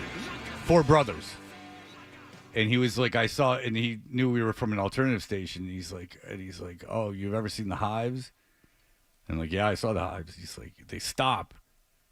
And then all of them, they stop, and then like it's just complete silence. And then all of them, without counting, just start all at the same time again. The Hives were a great live band. I think they're still a band. You don't think they had a click track in their ears to get them all to start playing at the same time again? Spoiler alert. Sorry. So you're saying that David Copperfield didn't make the Statue of Liberty disappear? David Copperfield did make a big spaceship appear over our heads when my son and I went and saw him last summer in Las Vegas. And in the moment of the big reveal there in the showroom at MGM Grand, he said, "Oh, look at that, a big effing spaceship." No, he didn't say effing. It was just the utterance of a 70-something-year-old guy who's been doing this way too long. Well, listen, Epstein Island is closed now, and so, I mean, what's he got to do? I don't know. He was on them travel logs. That's not good. It calls from David Copperfield to and from. That didn't look good. No, it did not. Makes you look at David Copperfield in a whole different way. It does, but that was the funniest part of that show. And it was a cool effect. Like the lights go down in the theater, and it was obviously some, like styrofoam, almost like drone fan operated spaceship, but it was huge and it was hovering over the audience and it just appeared out of nowhere. And when the lights come on and reveal it, everyone goes, "Oh!" And Copperfield goes, "Oh, look at that, big effing spaceship." Was it part of the act? Yeah. Was it to be like? Is that why? I don't know. He's very low key now. It's very. I kind of like that. Do you? That would make me laugh. Actually, It totally made me laugh. Yeah. Like legitimately, I'd be like, "This is great." Do you? I would like to see a magician live. I haven't. This is again. I'm such a terrible person. I have to put this before everything. I mean this sincerely. Do you see magicians you can kind of like figure out what they're doing? Yeah, like sometimes, and then there are other times I have no effing idea how they do. I'll watch the Penn and Teller show, Penn and Teller Fool Us, and half the time you're like, yeah, that's basic. If you don't even have to know anymore. You can go 5 minutes online and figure out how some of this stuff is done. But there are other guys down there. They're mostly the card guys. Like there's a couple of like young Asian magicians right now that are unbelievable. And Penn and Teller who know how everything is done. They're like, every once in a while they'll be like that. The third effect in, about 2 minutes into the routine, Teller and I were sitting here talking. We have no idea how you did it. You fooled us. See, the card tricks are usually really cool because it's regardless, is that sleight of hand is like hard to learn and like hard and all that stuff. It is very disappointing though with big tricks when they explain how it's done and it's just obvious. Yeah, like it was an actor in the audience. Mm-hmm. Like the plants. Yeah. Or they'll or they'll go like, oh, how did he walk on water? Oh, you couldn't see it, but it was the way the cameras were set up, and they had this. The camera stuff and the Chris Angel stuff. Like you don't even bother. No, don't even bother trying to it's- figure out some of that stuff. But it like will look cool, and then you'll go, oh, how'd they do it? And then it's just like, well, and it's like the most obvious thing in the world, like twins. You're like, no, but there had to have been some kind of the audience plans too. Like I think some magicians use like way more than you would ever think. Yeah. So it's interesting. Well, someone who hasn't been a plant, they've been entirely sincere the entire time. This is gonna be tough, fellas. Man by name Tyler Milliken's cousin. Yeah. I mean, where do you begin in just the things that he has given us over the years here. Yes, it's Brady's night, and the feeling's right. Oh, yes, it's Brady's night. Oh, what a night. Oh, yes, it's Brady's night. I think he really came into his own, though, with one of his first compositions. And this is the one. This is the one that captured everyone's imagination here. This is the one that Nick said was on Instagram. He was more like single zero from a logo 3. He doesn't mind, but what he said was. He doesn't mind, but what he said was. I am the one. Celtics will dance on the floor in the finals. Hell yeah, they will. Scal said he is the one. Celtics will dance on the floor in the finals. All right, so you've heard Tyler Milken's cousin, who's going to do 5 years at $100,000 a pop at Emory, where he has such teachers as Emerson, rather, as he has teachers like Gary Tangway. $500,000 to have John Wallach and I come in and guest lecture for 3/4 of the time, and me to say no, Fred to turn it down. Well, it's just preposterous. You guys are so nice. Like, it's just, because I don't even see, like, a charitable aspect of it. Like, I don't even, like, if it was for, like, his charity, I would do it. I don't understand. Like, I don't want to teach your class. I got nothing to say. I got my Hofstra kids. Yeah, of course. That I'm molding. Right. So I asked Tyler Milliken's cousin to compose something that would say, that's it. I'm all done. The internship is over. Anything that you've learned, and as always, gave him carte blanche, like I did for the Dan the Wagon Man commercial, which we will play later on in the show. Sure, I mean we can say, but this is what he came final up with. piece. Now we have oftentimes tried to guess what song he was going to use because there is a song involved. Oh. Is it Goodbye to Yesterday by Boyz II Men? Goodbye to You by Scandal. Both excellent guesses. Or End of the Road, rather, I guess. No, there's so many songs about goodbye, but given enough time, you probably would have come up with this one. But maybe not the Goodbye Yellow Brick Road? The homage he pays to something in pop culture that you will recognize almost immediately. All right, here we go. Tyler Milken's cousin.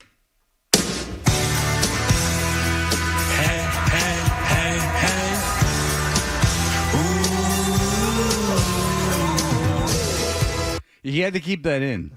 He couldn't have just chopped the top off. It's very important when you got to stay true to the song. Mm-hmm. It's true. Dear Toucher and Hardy, I accept the fact that I had to endure a whole summer of early mornings and bad music for the internship of my dreams. What bad music? The hell's he talking about? Tyler Milliken's cousin. You selected? Are you on acid? Tyler Milliken's cousin. Don't take drugs. Your brain's still developing until you're 25. But I know you're crazy for making me write a goodbye to the best 4 months of my life. Oof. You see me as you want to see me, in the longest chains and the conditioned hair. But what I found out is that we are all a wagon man and a bird and a producer, a hypocrite, and someone's cousin.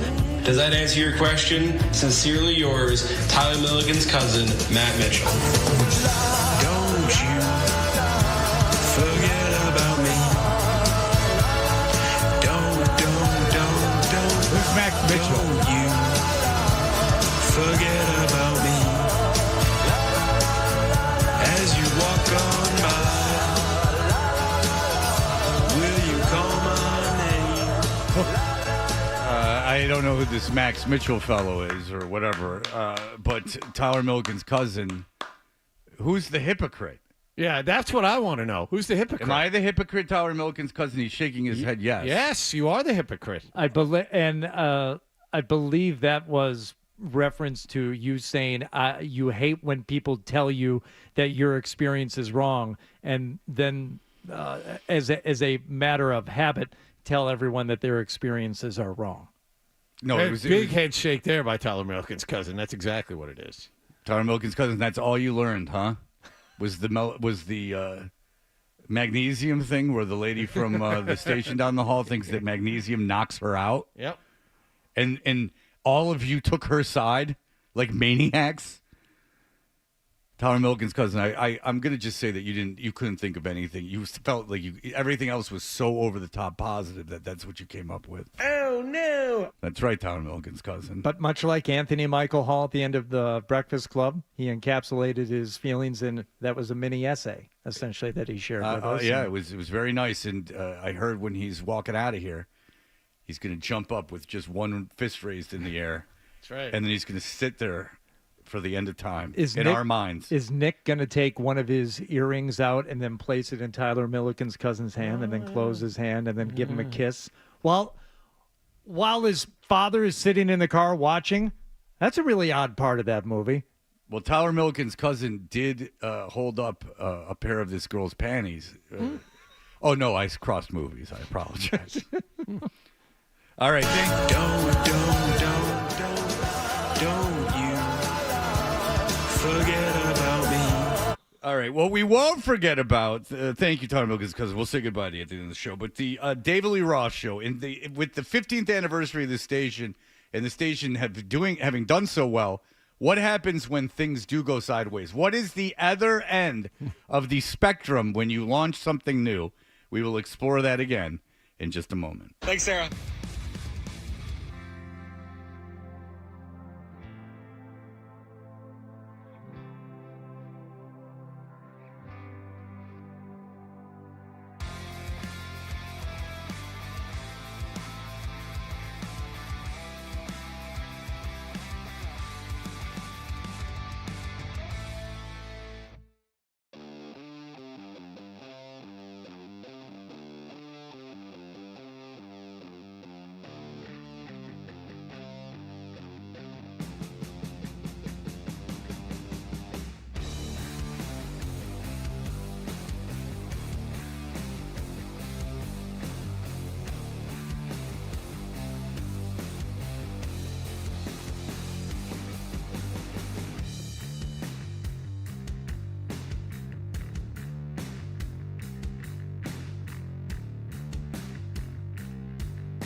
Hey, everybody. We are Chester and Hardy, brought to you by FanDuel Sportsbook. Make every moment more at FanDuel.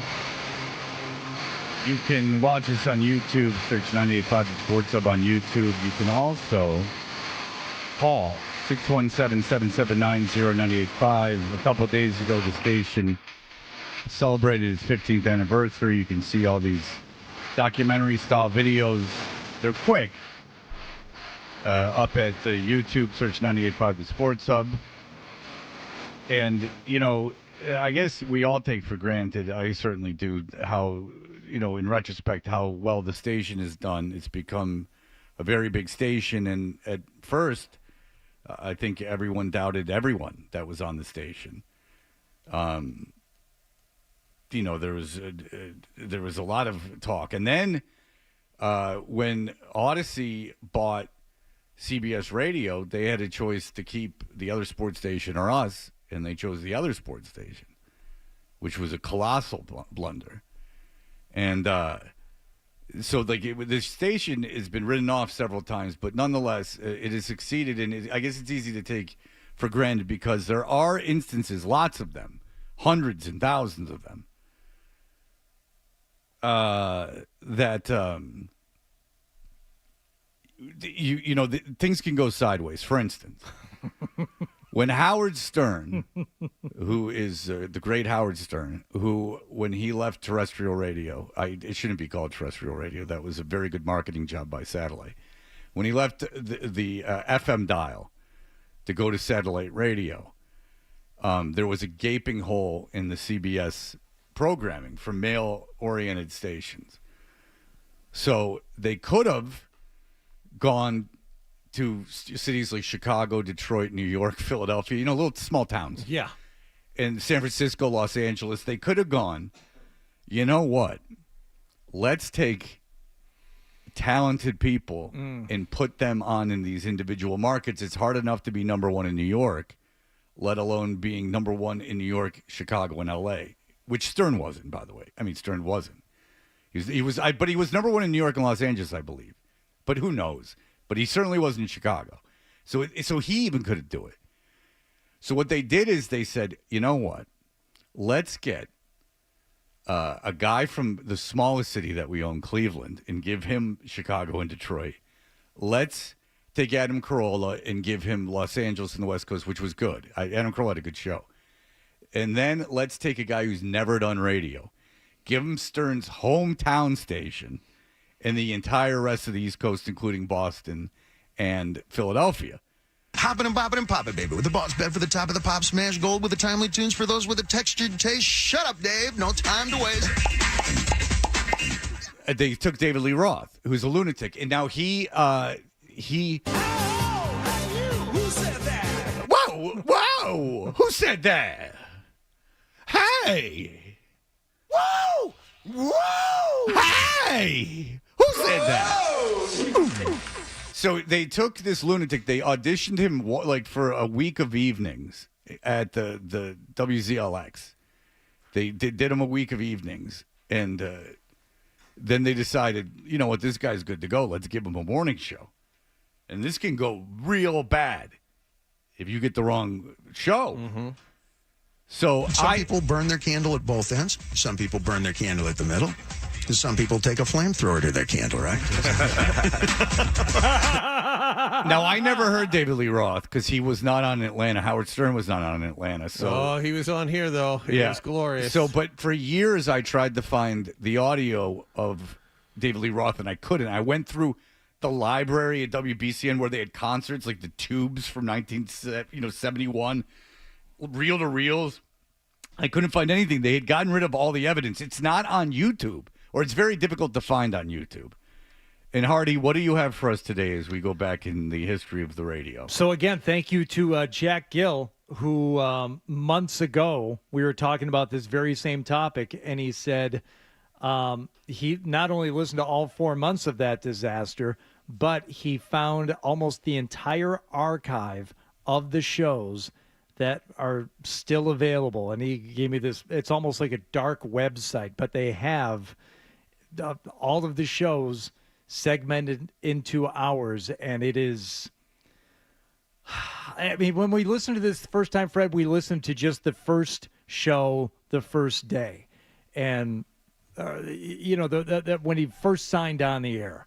So we have a couple of clips here. One of them I just chose at random a few weeks into the show, and I believe that's the first one you have here. This is when after he settled in. Yeah, he's settled in a little bit. He's settled in now. Yeah, you can't judge a show by the first couple days. Right, but a couple of weeks in, he's settled in now. Yeah, all right, here we go. But you can see them from Iraq. What do you think, man? This is, by the way, how the show started that morning. They played the intro, and this is the first thing you hear out of his mouth. I'm sure he was sincerely laughing, too. I heard ironically, I heard Valerie Bertinelli, a clip of her being interviewed by Howard Stern, and she said that David was too smart. Oh, my God! She said David was too smart. TOO. All right. But you can see them from Iraq. What do you think, man? Do you think there were ever any WMDs in Iraq, or were they always in Iran, and are we just building an airport so we can get there a little bit quicker and don't have to worry about flyover zones? Robin Bakai, my very special guest. This is not edited. No. Okay. This is when he's introducing the cast. He's come on with gibberish, and here we go. All week, last week, saving the day. It's a long guest. That's a long day. That's a very long day. Does it sound like I'm talking to you from 1970? It always does. It sounded that way for the last 10 years, Dave. You tramp. That's why I love you. No, this microphone's from 1971. Can you tell? Yeah. I'm actually from 1971. Knock it off, Robin. Animal. Yeah. How you doing? Nobody's ever learned your last name. Don't tell us. I like it that way. Brian Young on the electrical guitar. Put his patch up there. Play me. Now that is good because you can have your own episode of Full House when they switch scenes. You can have someone who segues.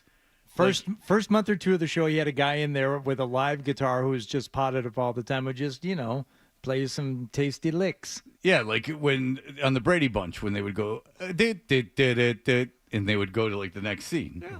Do do do do do do do do do do do do. When they would do that, he's got his own like between his thoughts. Kind of reinventing radio is what he's doing though. With the live transition, the live guitarist, Robin. Animal, who doesn't have a last name, doesn't matter. Animal, like the character in the Muppets, it's very original. But I'll tell you this is that you got to take a chance and have someone reinvent the medium and take it back to the days of the War of the Worlds and things of that nature.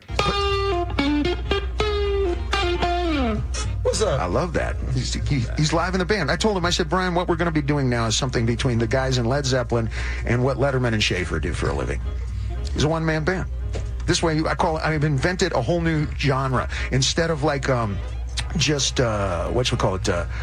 real band, which is, that's kind of predictable. It's great, wonderful thing. We have a real band. We're going to fly them in, allegedly, at some point in the future. But like sampling, I think we invented a new genre here. I call it track slapping. And then we play along with the track, and that way you have every band that ever recorded everything. But the trick is that we don't tell Brian what the loop coming up actually is. So it's like a contest, and it's either going to make him younger or a lot older. How you feeling so far, Chief? Pretty old. No, you really have to have an amazing facility here. Huh? What? I don't know. What just happened? I can't even make fun of it because I don't even know what's going on. Maybe he is too smart. They're going to play a loop of a song and he's going to have to play over it? This sincere laughter, though. Do you notice how the laughter is getting less and less believable? Like, at least at first, they were in good spirits, and you can tell. And there's like 4 people on live mics, and there's just not a lot of... No, but 2 minutes in, they're already like, oh, boy. Oh, yeah. They can see people. They can see the comments coming in. I was alone in my hotel room last night, and I was doing a little track slapping myself. To Brian's music? That's excellent. What an excellent choice. And the one-man band thing, the sexiest part about Brian is the cymbals between his knees. Yeah. Okay, let's get to the news here. Page 6. the only place that I go for my news, the only news that I actually believe here. And, my very first guest, and the reason that I'm using this microphone is because Richard Pryor comes from the early 70s, right? And that's what everybody quoted Richard Pryor's material, etc. And my Uncle Manny, who was our first guest, patron saint. Which I believe we already listened to his Uncle Manny a little bit. That was his 2-hour-long, maybe 3 hours of his first show. He brought his Uncle Manny on. Of a long line of noble predators, the Roth guys, and animal like that. And it says here in page 6, it's very apropos. She doesn't have the comedic chops of her legendary dad. Hey, wait, give her a chance. But that didn't stop Rain Pryor from trying to crack up the crowd at Caroline's on Broadway last weekend. Good for her. Always real tough to kind of stand up in the shadow of Dad, especially when Dad throws a big, long shadow. How many people that you see, if you knew Richard Pryor when it was happening, you see the imitations of it constantly. Just as when you put on MTV or BET today, you'll see the long shadow that Michael Jackson threw. It landed on his sister for the first time and has extended all the way up to Usher and everybody around it, right? And every gymboree throughout America. There you go.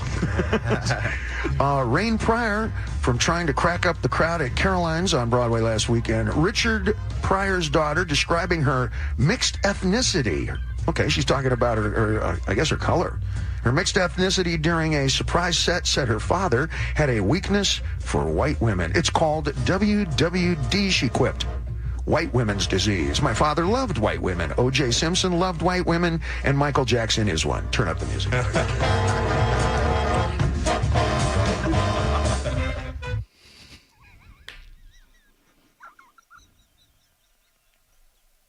This is when the show was going well, he thought. By the way, the laughter now completely gone. No, they didn't even bother at that one. They Not didn't even no throw that. fake laughter. It's over. No. And I can only imagine all the executives up and down the East Coast with their heads in their hands.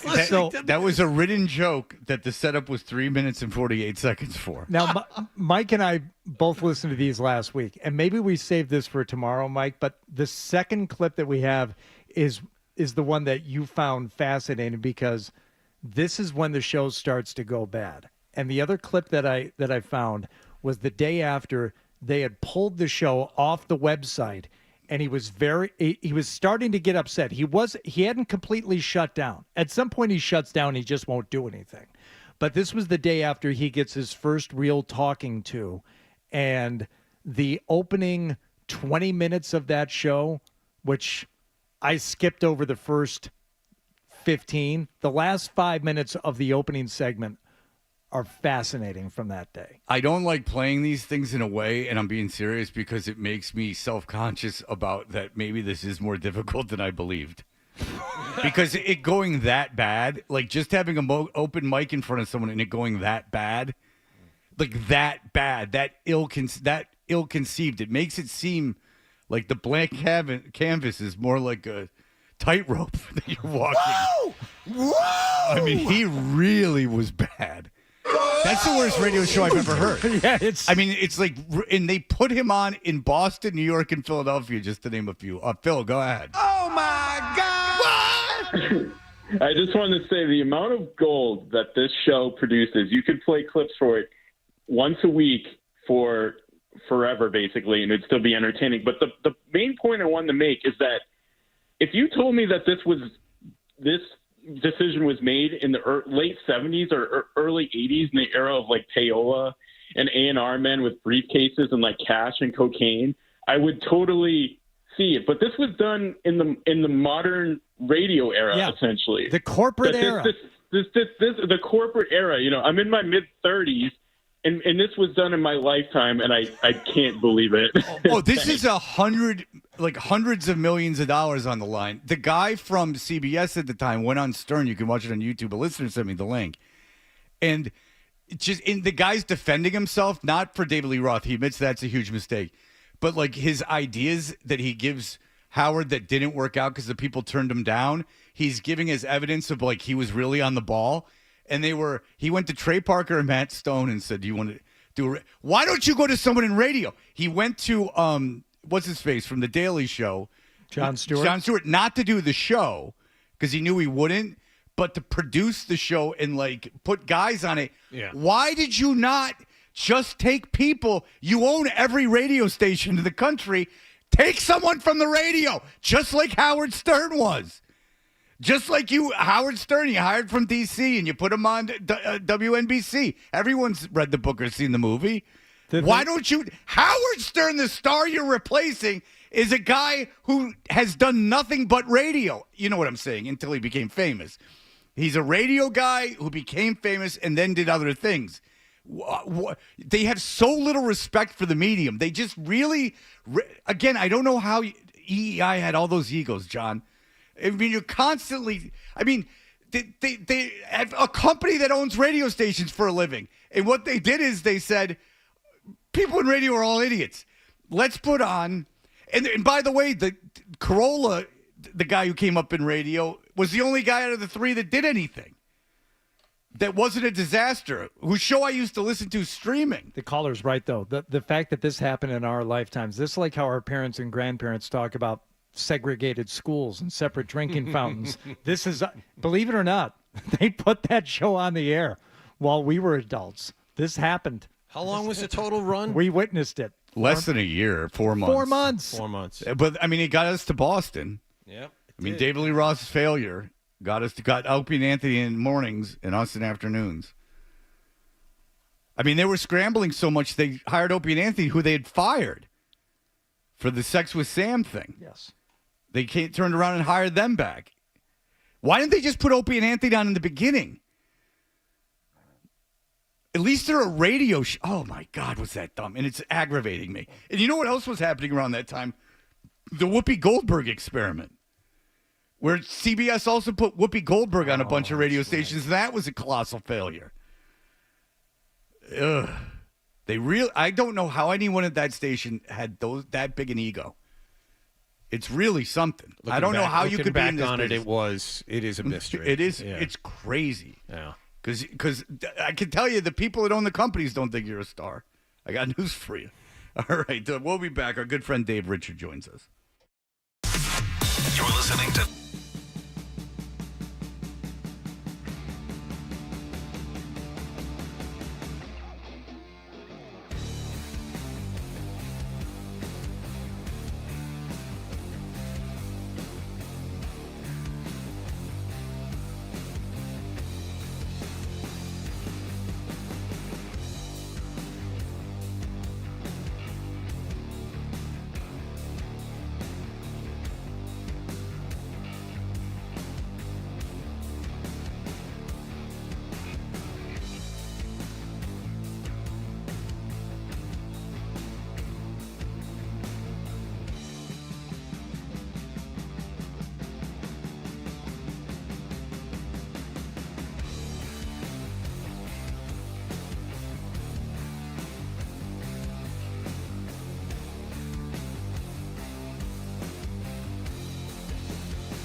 everybody. Davey Richard, our good friend Dave Richard, has been on the show for over a decade. I'd say well over a decade. And there's 3 ways to link up with Dave Richard and his fantasy football advice. You can go over there to Twitter at Dave Richard, and he's on YouTube every morning by searching Fantasy Football Today, and 3 times a week he's on Fantasy Football Today on the CBS Sports Network. You can check your local listings. Dave joins us on the Volkswagen Dealers Expert Hotline. Dave Richard, hello. What's going on, Fred and Hardy? Oh, the two of you. Thank you. Yeah, Thank up? you, Dave. No, don't worry about Wallach. Don't worry. I'm just going to sit here, Dave. That's fine. He's of no concern. I never ask how Wallach's doing. John, how are you? Hey, how are you? Dave. How are you? Good to talk to you. I'm doing great, man. I'm living the dream. I'm watching 4 quarters of preseason football times 16 every single week. At what point do you lose interest in these games, like just as an average? I mean, at what point do you say, what are we doing here? At what point am I not rewinding?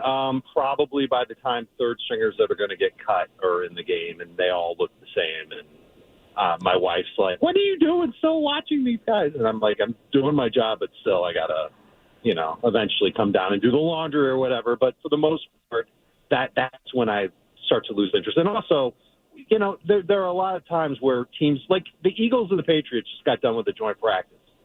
I doubt we're going to see their starters play. So that's going to be a game that I get through really, really quickly because I don't think many players in that game will become impactful for people who play fantasy football. Yeah, and for me too, Dave, it's like that one play in the game that kind of indicates to you, and it happens in just about every one of them, where a decision is made either on a play call or a personnel decision, and you just say to yourself, oh, they're not trying to win this game. This is a glorified practice. So why am I sitting here, paying attention to it? I don't have to draw up plays next week. I don't have to make a decision on whether to cut this guy who is only going to be there as a backup anyway. So to me, that's where I lose interest. Yeah, and that's when the second half goes by in an instant because they don't care about challenges or anything, and they definitely don't want to try and tie the game. They're trying to strategize to win the game. Right. Not that you can play in overtime in preseason anymore, but who wants to tie? That's not fun. No. All right, so the big news in Minnesota is J.J. McCarthy is injured. Did you think J.J. McCarthy was tracking to be the starting quarterback in Minnesota? No, not by week 1, but by week 7, possibly. The Vikings are a team that has a bye early on, week 6, and they've got a very difficult schedule to begin the year. Their easiest is against the Giants. The Giants have one of the best pass rushing duos in the league. So I was expecting McCarthy to take over then, and I was expecting McCarthy to be a better thrower than Sam Darnold because who isn't a better thrower than Sam Darnold? But now that's shifted, and Darnold's going to be the starter, and there's a part of me that wants to buy in still to Justin Jefferson because Justin Jefferson is going to get the targets and he's just so good. But then I know who Sam Darnold is, and I really have a hard time believing that he's going to improve and be a better thrower, which leads me to this interesting point. They still have Nick Mullins on their team, and Nick Mullins is a gunslinger. We saw him connect with Jefferson. It was 2 games against Detroit last year, and the Lions' pass defense wasn't very good. But Nick Mullins had monster games, and so did Jefferson. I wonder if Darnold stinks early on, then after that bye week, Mullins comes in. And would Mullins be somebody who's better for Jefferson than Darnold? And maybe they're 6 and 1/2 dozen of the other. I'm not sure. And I'm still taking Justin Jefferson early in fantasy drafts, but it's not with the same excitement that it was before because I thought J.J. McCarthy could eventually get things straightened out and be a better thrower for the Vikings. So I guess this is just a long roundabout way of saying that I'm a little bit concerned about how that Vikings offense is going to operate now, and I'm not sure if Darnold is the best guy for them. We're just going to have to wait and see how things play out early on in the year. Okay, since you bring up Justin Jefferson, people's fantasy drafts are coming soon. My son's already been in 19 of them. That's my boy. That's right. Is Christian McCaffrey... There's some debate now with some people that he should be the first overall pick. Where are you on that right now? If I had the first pick in the draft today, I would take Christian McCaffrey. And it's a little bit of, well, I don't want to let somebody else in my league get a guy like Christian McCaffrey because he threw up 24 PPR points per game last year. He's capable of doing more than that this year. And I know that he's got this injury, this calf injury, but it doesn't sound serious. And we weren't going to see him in the preseason anyway. So it's great. Put him in bubble wrap. He'll be ready to go week 1. Hopefully Trent Williams is there week 1 as well for the 49ers. He's a big part of that offensive line puzzle. And if he's not there, then I don't think I'm downgrading McCaffrey, but I'm worried about the rest of that offense a little bit. I think McCaffrey is still worthy of the 101. It does change my draft strategy a little bit, though, Fred, because now I'm thinking, all right, I better be sure that I'm stocked up at running back. And so I might take an extra running back with one of my first 8 or 9 picks that I wouldn't have necessarily done because I would have just leaned so heavily on McCaffrey. One of the ideas also could be to take a backup 49ers running back, and you can get a guy like Jordan Mason literally with your last pick. No one knows who he is. He's the guy who's been working all summer long. He hasn't gotten hurt, and he's improved his game. He's a good running back the 49ers have. He might end up being the backup for Christian McCaffrey for the early part of the season if Elijah Mitchell isn't ready to go for them. Again, something that we're going to have to wait and see on. But I'm going to do one of those two things if I take McCaffrey. I'm going to get an extra running back that I normally wouldn't get, and or take a 49ers backup running back like Mason with my last pick. What is your strategy? There are other guys around the league that are hurt, that are not playing, like Jahmyr Gibbs has a hamstring. CeeDee Lamb wants a new contract, isn't playing. I don't know what the deal is with Jamar Chase in Cincinnati, but there are guys that you might take in the first couple of rounds that have similar problems. How are you looking at those guys? Well, if the problem is injury-related, you just... Yeah, John. Yeah, I know. Good going. That's one who's going to be fine. Right. So, no, it's all good. But, there's going to be people who are nervous. They're not going to know that he's trending to be okay, and they're going to pass on him with a late first-round pick. You might get him in the middle of round 2. That's a steal. I think Jahmyr Gibbs gets more touches than he got last year. Might get fewer touchdowns than he had last year, but I think he's going to be a bigger part of that Lions offense. And he's got an outside shot to be, the best running back in fantasy. So I'm very excited to get Jahmyr Gibbs. To give you an example, last weekend I was in 2 schmancy fantasy analyst drafts. I got Gibbs in both of them. That's how bullish I am on Gibbs having a very, very good year in Detroit. The holdouts. This is a different story because in the case of Ayuk and Chase, they're with their teams. It's just a matter of, are they going to stay with their teams? Chase will, Ayuk, who knows? But they haven't been practicing. Could they be a little rusty? Yeah, maybe. But it's worse for somebody like CeeDee Lamb, who hasn't even been with the team. He's definitely going to be rusty. And the longer he holds out and the less time he has to prepare for week 1, the more likely he could struggle. And think about Josh Jacobs last year, who held out until the week before the season, showed up to Raiders camp, and then he got hurt soon thereafter. He was never really that good of a player last year. I would be very nervous if CeeDee Lamb was still holding out by August 25th. That's 2 weeks before week 1. If he's not in Cowboys camp by then, I'm dropping him. I'm dropping Dak Prescott. These are going to be 2 guys that probably will not be on any of my teams because I'm going to be worried about a holdout impacting him on a very, very high level. I would probably have a later type of deadline for Chase and Ayuk because at least they've been with their teams. And so once they suit up and get rolling with their quarterbacks, hopefully they need only 7-10 days, something like that, to really be fine and not incur a serious injury that could hold them back.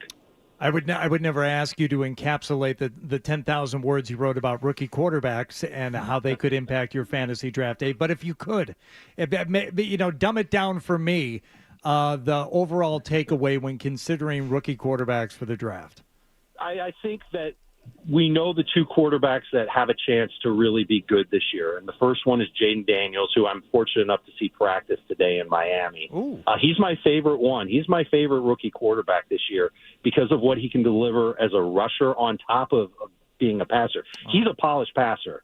You saw it in the preseason game. You saw that big deep ball to Diami Brown against the Jets. He's been doing that for years at LSU, and he's going to keep doing that in the NFL. He's got good accuracy, very refined mechanics, and he knows when to run and how to run. As long as he stays healthy, he's got a shot to be a top 10 quarterback this year. You can draft him accordingly, but I would get another quarterback with him. And Caleb Williams looked good in his first game against Buffalo in the preseason. We're going to see more of that from him. He's another quarterback that's going to get drafted as a second quarterback for fantasy managers, someone that is going to sit on the bench while they have another starter play.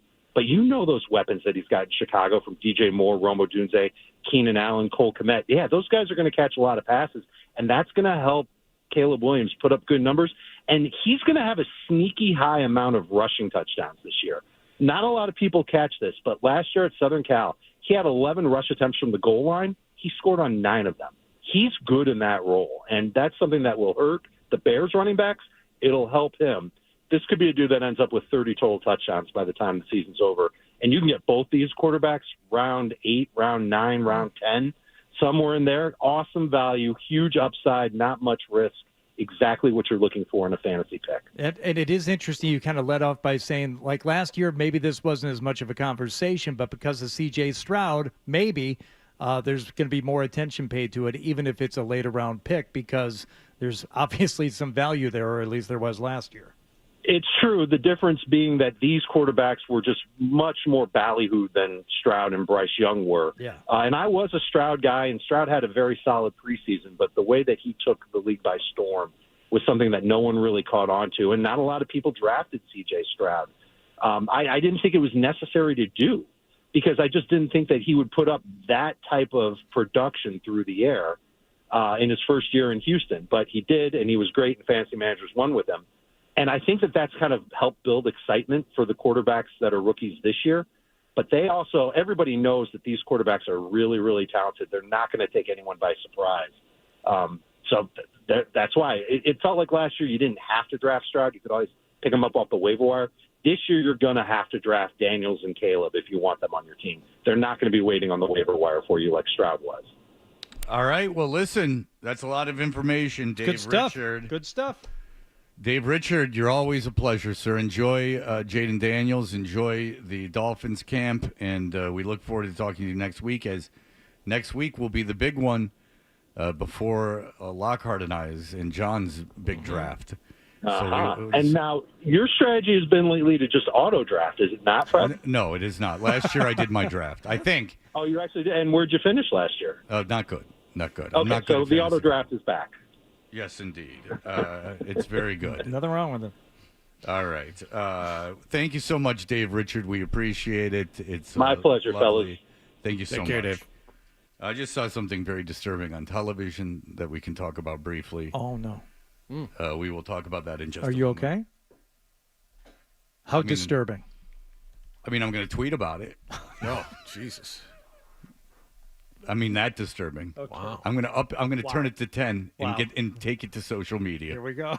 All right, we'll be right back. Sports Hub headlines.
the Sports Hub.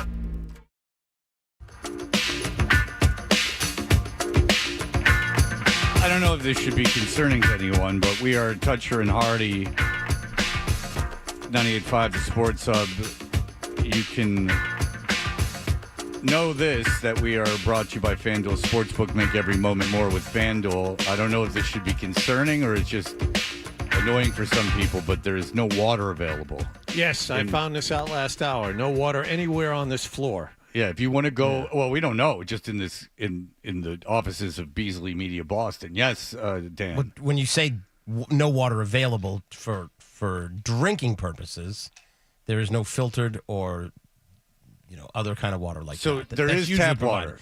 I'm drinking tap water right now. Isn't it interesting that we won't drink tap water? I'm currently drinking tap water right now. This is what's interesting about not drinking tap water, and I find myself being the same way. I have a Brita filter. I don't like the bottled water.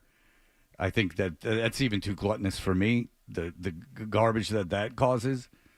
But I do have a Brita filter, and isn't it interesting that we're all afraid to drink the water in some way? We've been convinced not to drink the water, but if something came out that the tap water was poisoned, it would be like the biggest story in the history of the world. Flint, Michigan, Hardy. Yeah, exactly. Yeah. But isn't it interesting that the corporations have gotten us not drinking tap water? I drink tap water a lot. It doesn't bother me. Yeah, well, you're strong-willed then, because I even put it in a Brita filtered thing. I won't pay money for water. That's one of the greatest marketing moves. Whoever did that should be up there with the guy who invented the Air Jordan. Because, I mean, especially when I see it, like a case of 24 bottled waters at like Shaw's or Star Market will cost you, what, $5? That's $4.99. Yeah. They're on set $3.99. What do you think is in those bottles? Tap water. Yeah, it's gotta be. They have convinced us to buy water, and that had to have been a joke, like selling sand at the beach. That had to have been like a marketing joke. There's one spring in Maine that gives water for everybody. Nope. Oh, guess who just thanked me for not buying bottled water? It will take you 2 seconds if you think. Adam 12. Adam 12. Kaboom. Yeah. There you go. Hey, Fred, my only concern this morning was I was trying to just get ice for tap water, and the ice machine usually has a water line into it. It was not working properly. That's why I was late coming into the break. I went and got ice from the other fridge. Oh, was there ice? Did you get it off the floor? Oh, Dan said that he opened up the door. I opened up the door, and the ice machine just emptied out onto the floor. No, there's an ice that you put your mug underneath and okay, so when I did that, about 2 pieces came out. So foolish me, I opened up the door, and the rest of the ice machine just emptied onto the floor. Thanks for priming the pump for me. It did. So then for the last 2 hours, it's been making ice for you. Yep. Thanks. Okay. Yeah, but there are other people on this floor that are very upset about it, Fred. Oh, yes. Oh, I know. People are. This has got people upset. But Dan, this isn't what is disturbing you. No. But I do. Dan, go ahead. It is amazing because, like you said about the corporations, apparently tap water is held to higher standards than bottled water, and a lot of bottled water fails when they put it through tests that tap water is. Now, I understand if you have a really old house and you don't trust the pipes, but I'm telling you, get yourself some test strips.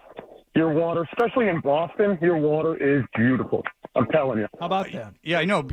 John Farrell used to show up to Pop Warner practices with his rusty well water.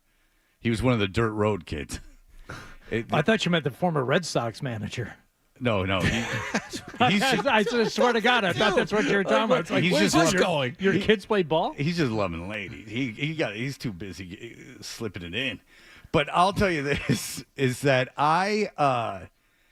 John Farrell used to show up with the rusty water bottle full of rusty well water. Yeah. And we went, you garbage, you piece of crap. Look at you with that rusty water. And I did find it odd. When I tell you that it was tinted orange. Oh, yeah. I'm not lying to you. See, John, behind the 7-Eleven on Orchard Lake Road, there was a dirt road. Uh-huh. And when I tell you that the housing, say my parents bought their house for $50,000 back in 1976. Yep. I had money. $50,000, $45,000, whatever it was. The house is on that dirt road, $2,000. Okay. Got it. Shotgun shacks. Right. Gunplay. I was at a party at one of those houses on the dirt road, and some Chaldeans from over the wall at the 7-Eleven started firing off guns. They're just having fun. No, they were arguing over the fence, and then all of a sudden there was going to be a fight, and then they started firing guns in the air so that we skedaddled. I was not involved in the fight, but the dirt road kids, Henry Yeomans, John Farrell, I could name them off the top of my head. Huh. Dads with like big long beards. Well, yeah, we had the dirt road kids after our road was paved because I grew up on a dirt road, but then it was kind of a cut through from Fred. You'll know this from Livernois to Rochester. Oh yeah, Livernois. So we got paved, but Scott Nottingham, he was still a dirt road kid. Victor Thomas, he was a dirt road kid. Yeah, different life. The dirt road kids, you're friends with them on Facebook. Rob Poston, dirt road kid. Yeah, they live dirt road kid lives. They've all stayed dirt road kids. I mean, they're true to form. We were all within easy walking distance from each other, but there's different life over there on that dirt road. Yeah, I mean there was almost like a feral quality to dirt road kids. They just were like loose. They had dirty faces. They could go home later. There were no rules. Yeah, street lights came on. We have one street light on the entire street. When that light came on, that's when you had to go home. A lot of times they'd have brothers and sisters. Like Henry would be like 8, and his brother would be like 27. Oh yeah, and they're all Heschers. The older siblings were always. Well, you know the story of Sally up the alley on a dilly dally with a grand finale when my friend's Hescher. My friend was the product of an executive who was banging his secretary. And the two families merged. Huh. And the secretary, his mom, had a family before, and they were dirt road people. And the guy was a big druggie. And he came in all ramped up on coke. He's the guy who set my nose, in quotations.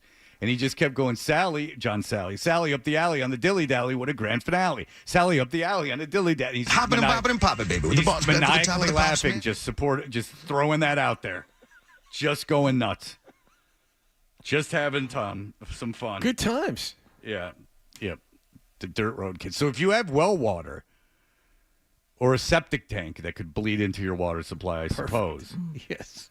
But if you have just the piped in water, you ever been in, my grandparents had a septic tank. You ever been in a house with a septic tank? Yes. Wow.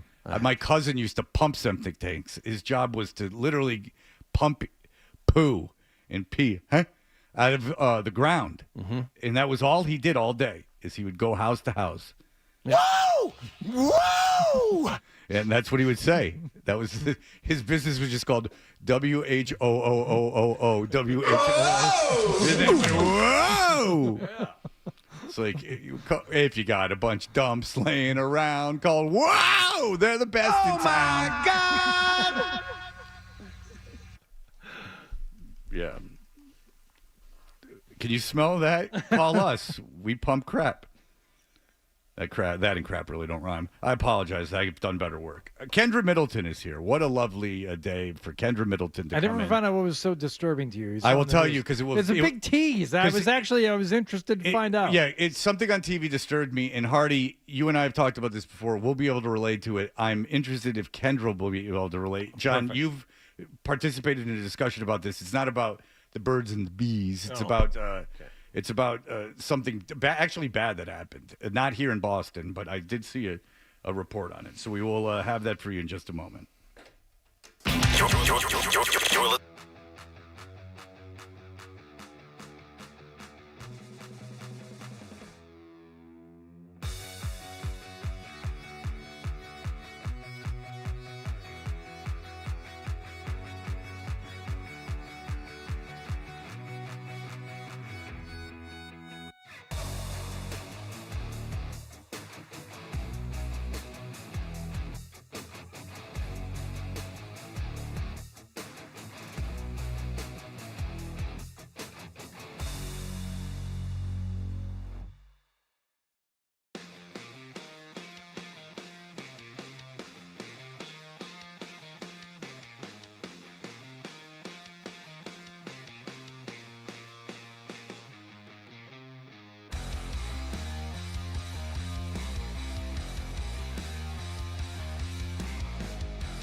Patriots will continue their preseason tonight at home against Philadelphia. The visitors had the huge advantage in a joint practice involving these two teams Tuesday afternoon. We'll begin our coverage with Patriots preview at 4 o'clock here on 98.5 The Sports Hub. Kickoff with Bob Sosi and Phil Perry will follow at 7. The big news of the day came yesterday when the team finally ended all the Matthew Judon drama by trading him to Atlanta for a third-round pick in next year's draft. In other NFL news, Minnesota rookie quarterback J.J. McCarthy did indeed need a complete repair of the torn meniscus in his right knee.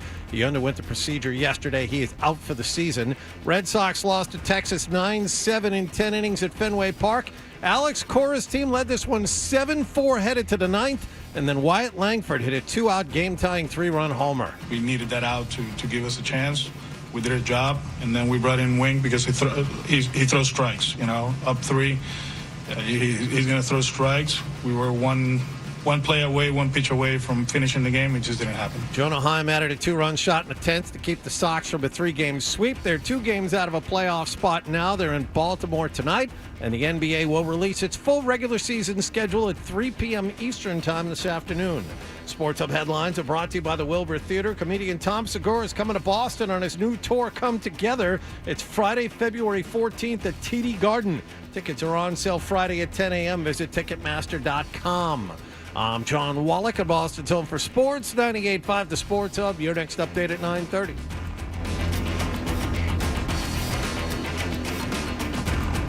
Boston's best sports talk. There's an app for that. Download the Sports Hub app for loads of stuff. Absolutely free. Connect with the shows, get podcasts, and more. Get it where you get your apps. Or at 98.5sportshub.com. Toucher and Hardy. 98.5 The Sports Hub.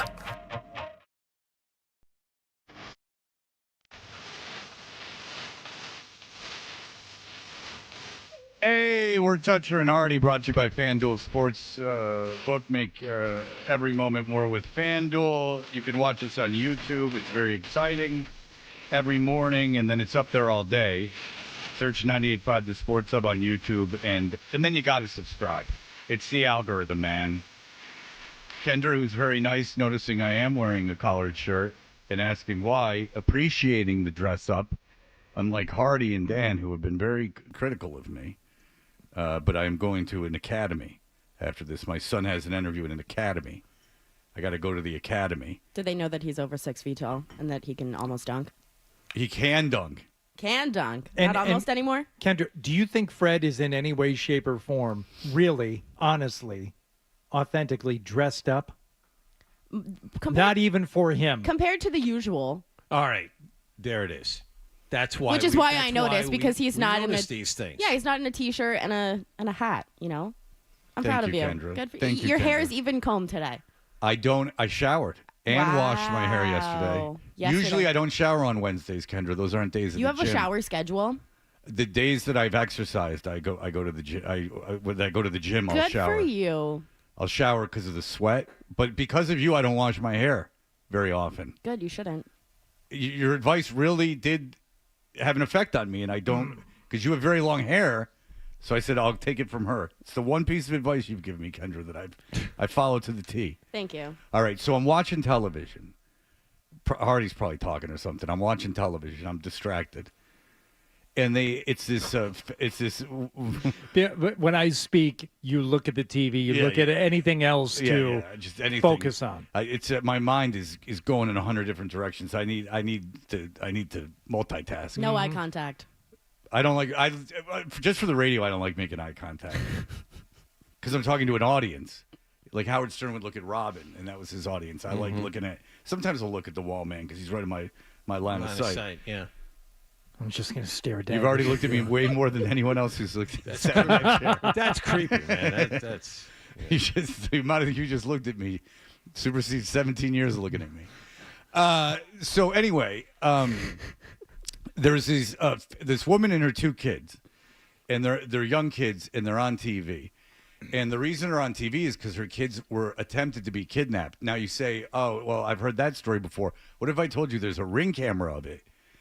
And it's these kids playing in the driveway, and a car pulls up, and this guy gets out, like a ball goes into the street, kid goes after it, guy gets out of the car, you see the kid run back towards the house, and the guy starts running after him, and then stops and gets back in his car and goes away.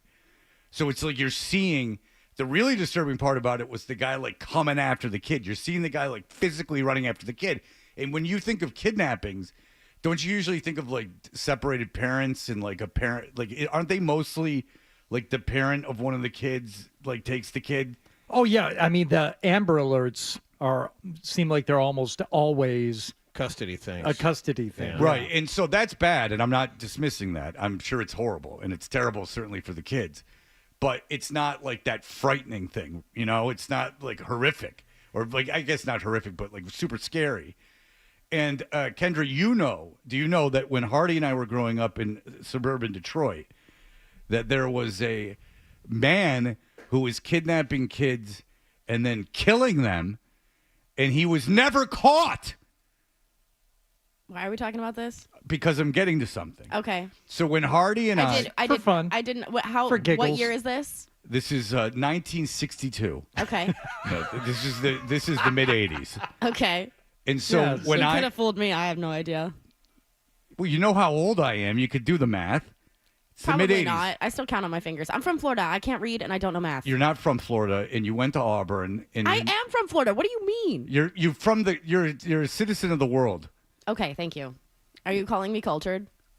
Yeah, I tried to compliment you, and you just can't even take it. You're so on edge. Jesus Let Fred Christ. tell his kidnapping story. Yeah, okay. I'm listening. Yeah, Kendra, Jesus. I'm checked in. What's the point? I just told you what the point is. Fighting against the compliment. I mean, I don't think you arrived. I don't think you arrived I'm at fighting the against a compliment when you're talking about kidnapping. My No, bad. no, you're focusing on the wrong part of the story in this instance. Well, we're arriving at the point now. So when we were growing up, and Hardy, it's interesting because he didn't grow up like right next to me. He grew up miles away, and he's a little bit older than me. When we were growing up, every assembly was about not getting kidnapped. Yes. Like for real. And it took me until I got older to realize, oh, it's because there was this murdering sociopath who never was caught taking kids and killing them. They were finding dead kids. Oakland County Child Killer, OCCK. And both of us grew up in Oakland County. And but the real bad part about it for us individually was that every assembly was don't get kidnapped, don't get kidnapped. The red light, green light assignment, Kendra. YouTube red light, green light. I know the game. No, but it's a video. Oh. Red Rover. It's about it's about kids. They leave school and they're walking home, and every one of them runs into a kidnapping pedophile. And it goes red light, and it goes woo, woo, woo, and it shows a blinking Wait, can red you light. make what does it do? It goes woo, woo, woo, woo. Thank you. I missed There's a it the first blinking time. red light. That's how you know. So my question is this: when you were growing up, was kidnapping a big thing in the schools that they taught? And if not, what was when you had assemblies? Gun violence. Kind of trash. That couldn't go well with. Was it safety? How to safely use a gun? No, it was mass shooters and like tornado drills because of hurricanes. Those were our two big assembly situations. Because I would wonder in Florida, because I can imagine a lot of parents complaining to the principal if it's like, hey, don't play with guns. They're like, all right, Jack, don't play with guns in a non-safe way. Let's have an instructional course. Yeah. Yeah, we had a lot of active shooter drills. Okay. Well, I would imagine that's most schools now. But did they have anything with like handling weapons? No. Okay. I did take an archery class in 5th grade. Does that count? At school? Yeah. In PE. No. That sounds like something that could get you easily sued. Well, Duval County in like the early 2000s. Duval. Thank you. Right. What was the red light, green light thing? What did it do? Whoa! That was it. That's how Eddie Van Halen discovered him. He's like, who is this guy? Whoa! It's like this is what it's like. Johnny's coming home from school, and there's a guy who's like, hey Johnny, you want to see some pictures? And Johnny goes like, red light, red light. Whoa! Whoa! And he runs home. Mm-hmm. Oh my God! So the effect it had on us, Kendra, is that we became incredibly agoraphobic. Is that the point of this? No, the point was that they drilled us over the head with these kidnapping stories, and that now and it's coming around again. People are just stopping on the street trying to grab up kids. That Ring video is terrifying. It just reminded me of how scared I was as a kid of being kidnapped. And like my kids, it never came up. Like I guess I've like told them before, like don't get in the car with strangers. But you have to understand that every assembly was this just mission statement of like, do not, you're gonna get kidnapped. Like at the mall, you're gonna get kidnapped. Like every adult is this would-be kidnapper. I think that it really did a number on me when I think about it. My not trusting people, not trusting men. I think that honestly that this had an effect on me. As I dig through my life now, Hardy, did it have an effect on you? Like, can you see, in all sincerity, like a psychological effect that it had on you? Because I can with me. I think and now that I think about it, I had like really bad like separation anxiety as a little kid. I thought I was going to get left behind at the store. I thought I was going to get left behind at an amusement park. And why would I think that? But the underlying fear was if I got left behind, I would then be kidnapped and murdered because we were told so many times, you're going to get kidnapped. Chances are it's going to happen. It's happening to so many of you that now you're going to just have to be on the lookout for it all the time. So that probably, at least as a kid, gave me that separation anxiety. And then I'm wondering, but I grew out of it, Fred. Yeah, but I'm sure it's got its talons in you. Not like you and your trust issues with men. I have trouble trusting men. I absolutely do. And the thing is that I had separation anxiety too. And I wonder if it would have been it's like COVID, if it would have been just better if they didn't say anything. If they just would have been like it's like instead of like going, hey, everyone's going to kidnap you, if they weren't just like, don't worry about it. Like it's not that big a deal. I would have been better for the kidnappers, but that's about it. How many kids do you think thwarted a kidnapping in all seriousness? Like one? Like there wasn't this rash of kids like successfully those escaping kids yesterday kidnappers. did it. Those kids in Texas. I think one assembly would be sufficient. I don't know if 100 assemblies instead of the yearly John Mulaney Street Smarts. Yeah, I don't know if that's if that is the deal. The technology piece of it is also like everything's on camera. There's trackers on people's phones. People wear Apple Watches. Like Apple Watches, my phone, like have the click. Yeah. So that if you push it a certain amount of times, it will drop a pin to your last location to like the police. Well, I've seen the mayor of whatever. Your phone's always giving out that ping. Dan, go ahead. Yeah, what's up, guys? I'm a bit younger than you, but it was so ingrained in the culture, the little events they do at the mall. Even just the runaway train video, that thing scarred me for life. Oh. It's kidnapping affected how I parent my child. Yeah. It's really something. Yeah, different strokes. Like every TV show that when they said you have to do a very special episode, they were always about getting kidnapped. What's a fun one? Dan said Mystic River. He was talking about like the whole like Mystic, just out playing ball on the street. Next thing you know, you just get in a car because the guy tells you to. Yeah, because every character except for Willis on Different Strokes was at one time kidnapped and held against their will. The bike shop, not really against his will with Arnold, but Arnold was allowed to leave. But still an adult in power was a psychopath. It's weird because you're taught to trust adults as a kid, and like you're just kind of thrown into classrooms or whatever with people that you're supposed to trust, and that's just scary. I'm thinking that the psychological impact it has on kids is worse than the real world avoidance of would-be kidnappers. Because what percentage of the population do you think is a kidnapper? 1 out of every million? No, I think it's definitely probably way shorter than that. Okay, wait, more kidnappers? Yeah. Kidnapping children? Yeah. Guys are weird. I don't know about kidnapping kids. Well, so say there's not a lot in the world. Yeah. Say there's not a lot in the world, despite you like me mistrust men. I do. Say but how many kidnaps were thwarted based on kids, and how much in relation to that, how much anxiety? Okay, but was you're talking caused- about like, an active physical kidnapping that someone got away from. Probably not that many. How many kidnaps never happened because kids were following the instructions that we learned in those assemblies? Walk in big groups.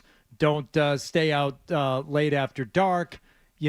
Always have, a means of getting away from someone, and it makes you a less likely target. So there may have been a lot of kidnappings that were thwarted because they never got a chance to get started. Can I ask you this, though? Did you ever give that advice to your kids? But kidnapping? No, it's not part of the conversation. So that's my point. It's like it's unnecessary. Like I never said you have to walk in groups. Like I'm going to. Just you saying that sounds like wartime, like something like we grew up during World War II, where they're like, there could be, or the Cuban Missile Crisis, where they're like, you cover yourself in newspaper, get under the desk, duck and cover. It just seems like That a was my different assembly. time. Yeah.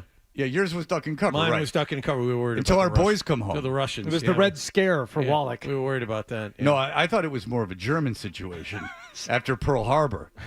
Were you afraid of the Kaiser?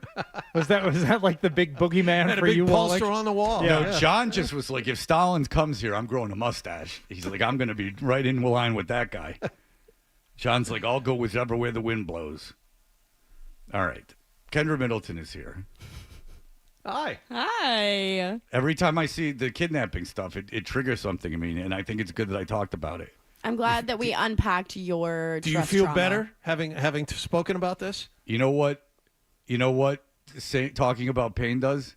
Cuts pain in half. Oh, good for you. Hardy's not a believer in that, but Oh, that's yeah, he is. Oh, yeah. Oh, yeah, he's a believer in that. I have a little OCD thing. If there's something that's truly painful or I feel I've done something wrong, I don't feel the need to talk about it You once. keep that all balled up inside? That's three healthy. times. I have to tell 3 separate entities like what's bothering me or what I did wrong. I like that. Before I feel like I'm cleansed of it. No, I like one's that. usually enough for me. I don't need to talk about it. Well, listen, some people put their thumb in a beer bottle 3 times and pop it, like Crash. And some people have to confess to 3 people. I have a guilty conscience. I'm like Hardy. Well, that's a sign of being evolved. Hardy wanting to do that is a state of evolution. Look at that. It makes him a better person. See, look, something else you have in common with Kendra. We had a very nice video last week that was doing very well until Instagram took it down. Yeah, it was. I don't think it's anything you two did. I fought with them for over a week. Yeah, it seems a little odd. That ranked high on your list of views for videos? No. No? No. Oh, Well, no, because you had that super viral one. I mean, I've hit 1 million a couple times. I hit 100 million on a tweet. But how many views in 5 hours? Probably close to 70K. All right, so you were on your way there. Yeah. I mean, this was rolling. Yeah, and 'Cause I- I know I saw it. I was on vacation. I saw it. Yeah, I emailed them because they took it down. I won the appeal. They said that my video had been reposted. It had not, so I kept emailing with them. And then they said that they lost the footage. And then I told them this is what day it was, this is what time it was, blah, blah, blah. And then they came back a few days later after I kept emailing them and said that it went against community guidelines, even though I won the appeal and then they said they reposted it. So I emailed them back when they sent me the survey, and I was like, so which one is it? Was it you lost it? Was it against community guidelines? Like, why am I paying you to use a service to be able to talk to you guys about this stuff, and you're giving me wrong and different answers? And it's not like I'm talking to different people. I'm working with one agent on this.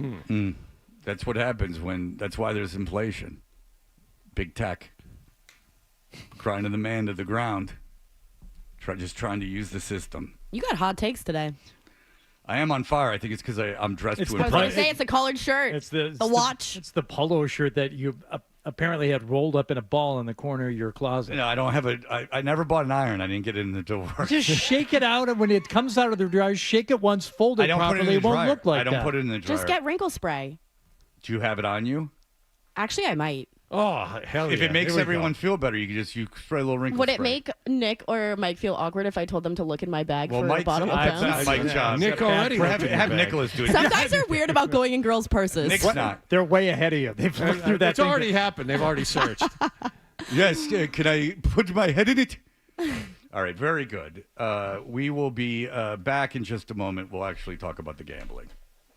Stay tuned for more Toucher and Hardy on the Sports Hub. Football fast approaching, and we got a preseason game tonight. You could even wager on that if you wanted to. Tons of different ways to gamble, not only for the games tonight and this weekend, but for the upcoming season, player props, season totals and passing yards, touchdowns, rushing, receiving. It's all there on FanDuel. And right now, new customers get $150 in bonus bets if your first $5 bet wins. No better place to get ready for the football season than FanDuel, America's #1 sports book, official sports betting partner of the NFL, at FanDuel.com/Hardy to sign up today.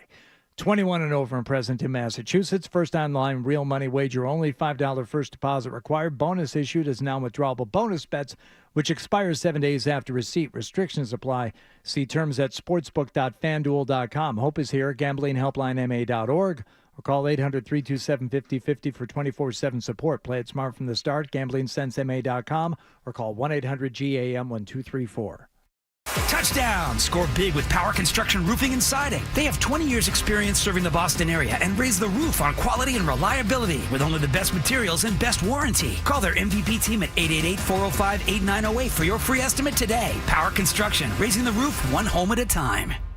Craving an unforgettable dining experience? Eddie V's Prime Seafood is your destination for exceptional cuisine and impeccable service. And with 2 locations in the Boston area, a great dining experience is close by. Join us at the Prudential Center or in Burlington and savor the finest fresh seafood, indulge in tender steaks, and elevate your evening with our handcrafted cocktails. Join us at Eddie V's and discover why every meal here is a celebration, perfect for special occasions or a night out, or perfect for your corporate event, with 3 private dining spaces from 6 to 60 guests. Make your reservations at eddyv.com. Boston, the Sunday Ice Cube Big 3 basketball is back live at Boston's TD Garden with the greatest basketball of the summer. The Big 3 Championship All-Star Celebrity Game. Get your tickets now at Ticketmaster.com and watch Gary Payton's Bivouacs take on Michael Cooper's Threes Company. Big 3 is the world's greatest 3-on-3 hard-nosed trash-talking brand of basketball. Ice Cube's Big 3 basketball and championship game this Sunday at TD Garden. Get your tickets now before they're all gone at Ticketmaster.com and watch us live on CBS Television.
Friday on the Sports Hub.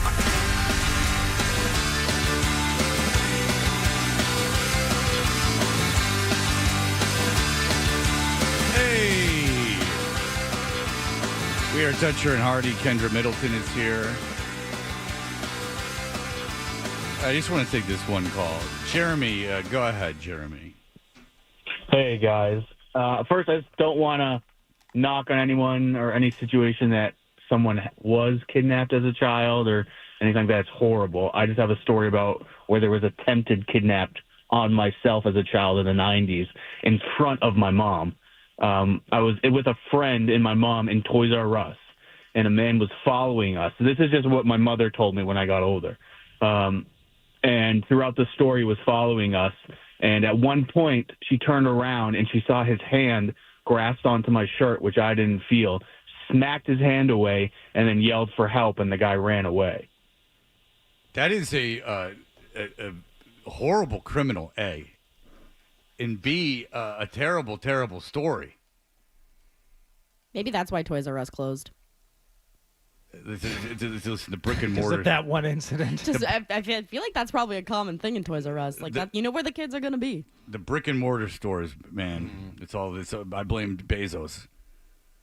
That's what's going on. All right, Kendra Middleton, what are you gambling on today? So I was at Patriots practice a couple times. I was there for joint practice on Tuesday, and everything that you've heard is very, very true. Were you betting on the practice? Honestly, if I could, I probably. Well, you can in a way. You can bet on preseason games, which are glorified practice. Bet the under on the Patriots 4.5. Right? Well, so I think that there is a crazy bet still available on DraftKings right now. The Patriots under on 17.5 points tonight is plus 105, and I think that is incredible. The fact that they think that the Patriots are going to put up 17.5 points. They put up 17 week 1. Yeah, right? but they played starters. And the thing is, the big conversation right now is that people, aka all of these sports writers or like betting writers or whatever, are banking on Drake May playing a lot. And honestly, I think that the Patriots will put up more points if Drake doesn't play. I don't think that Drake looks very good. The offensive line looks horrible. I get that the Eagles are not going to play anybody tonight, but that just seems insane to me. And I honestly am looking at taking the Eagles, even though minus 2.5, even though they aren't really going to play anybody because they have more depth. Like, I'll take Kenny Pickett, Tanner McKee, and Will Grier over Joe Milton and Bailey Zappi. Are you kidding? All right, so Philadelphia's come out and said they're not playing anyone tonight. They're not playing any starters. They're not going to play starters, no. Okay. It seems to be kind of a trend that if you have like joint practices and you get the opportunity to see how your players play against, other teams and stuff like that, there's probably less of a chance that you're going to see starters in a preseason game. Did you focus at all on Christian Gonzalez while you were there? I was on the side where it was the Patriots offense. I did see him in a couple of plays. I know A.J. Brown ate in practice. Jalen Hurts looked really good with the little that I did see, but I was mostly watching the quarterbacks. Because that's what again, to double back to when we were talking to, what's his face from Mass Live? Mark Daniels. Mark Daniels, he was saying that the one thing, like, I wouldn't put too much stock in Drake May if he was good or bad in practice. Like, right, I guess for tonight's game I would. But, like, in terms of the future of the Patriots, whatever, it's the media availability of a practice.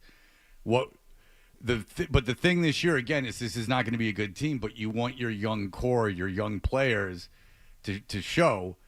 And the idea that Christian Gonzalez was struggling so much in a practice, his second year in the league, in a joint practice, is a little concerning. And he's basically a rookie all over again. Yeah, but he was like a bright spot on the team last year before he got hurt. He was supposed to be like a steal in the first round.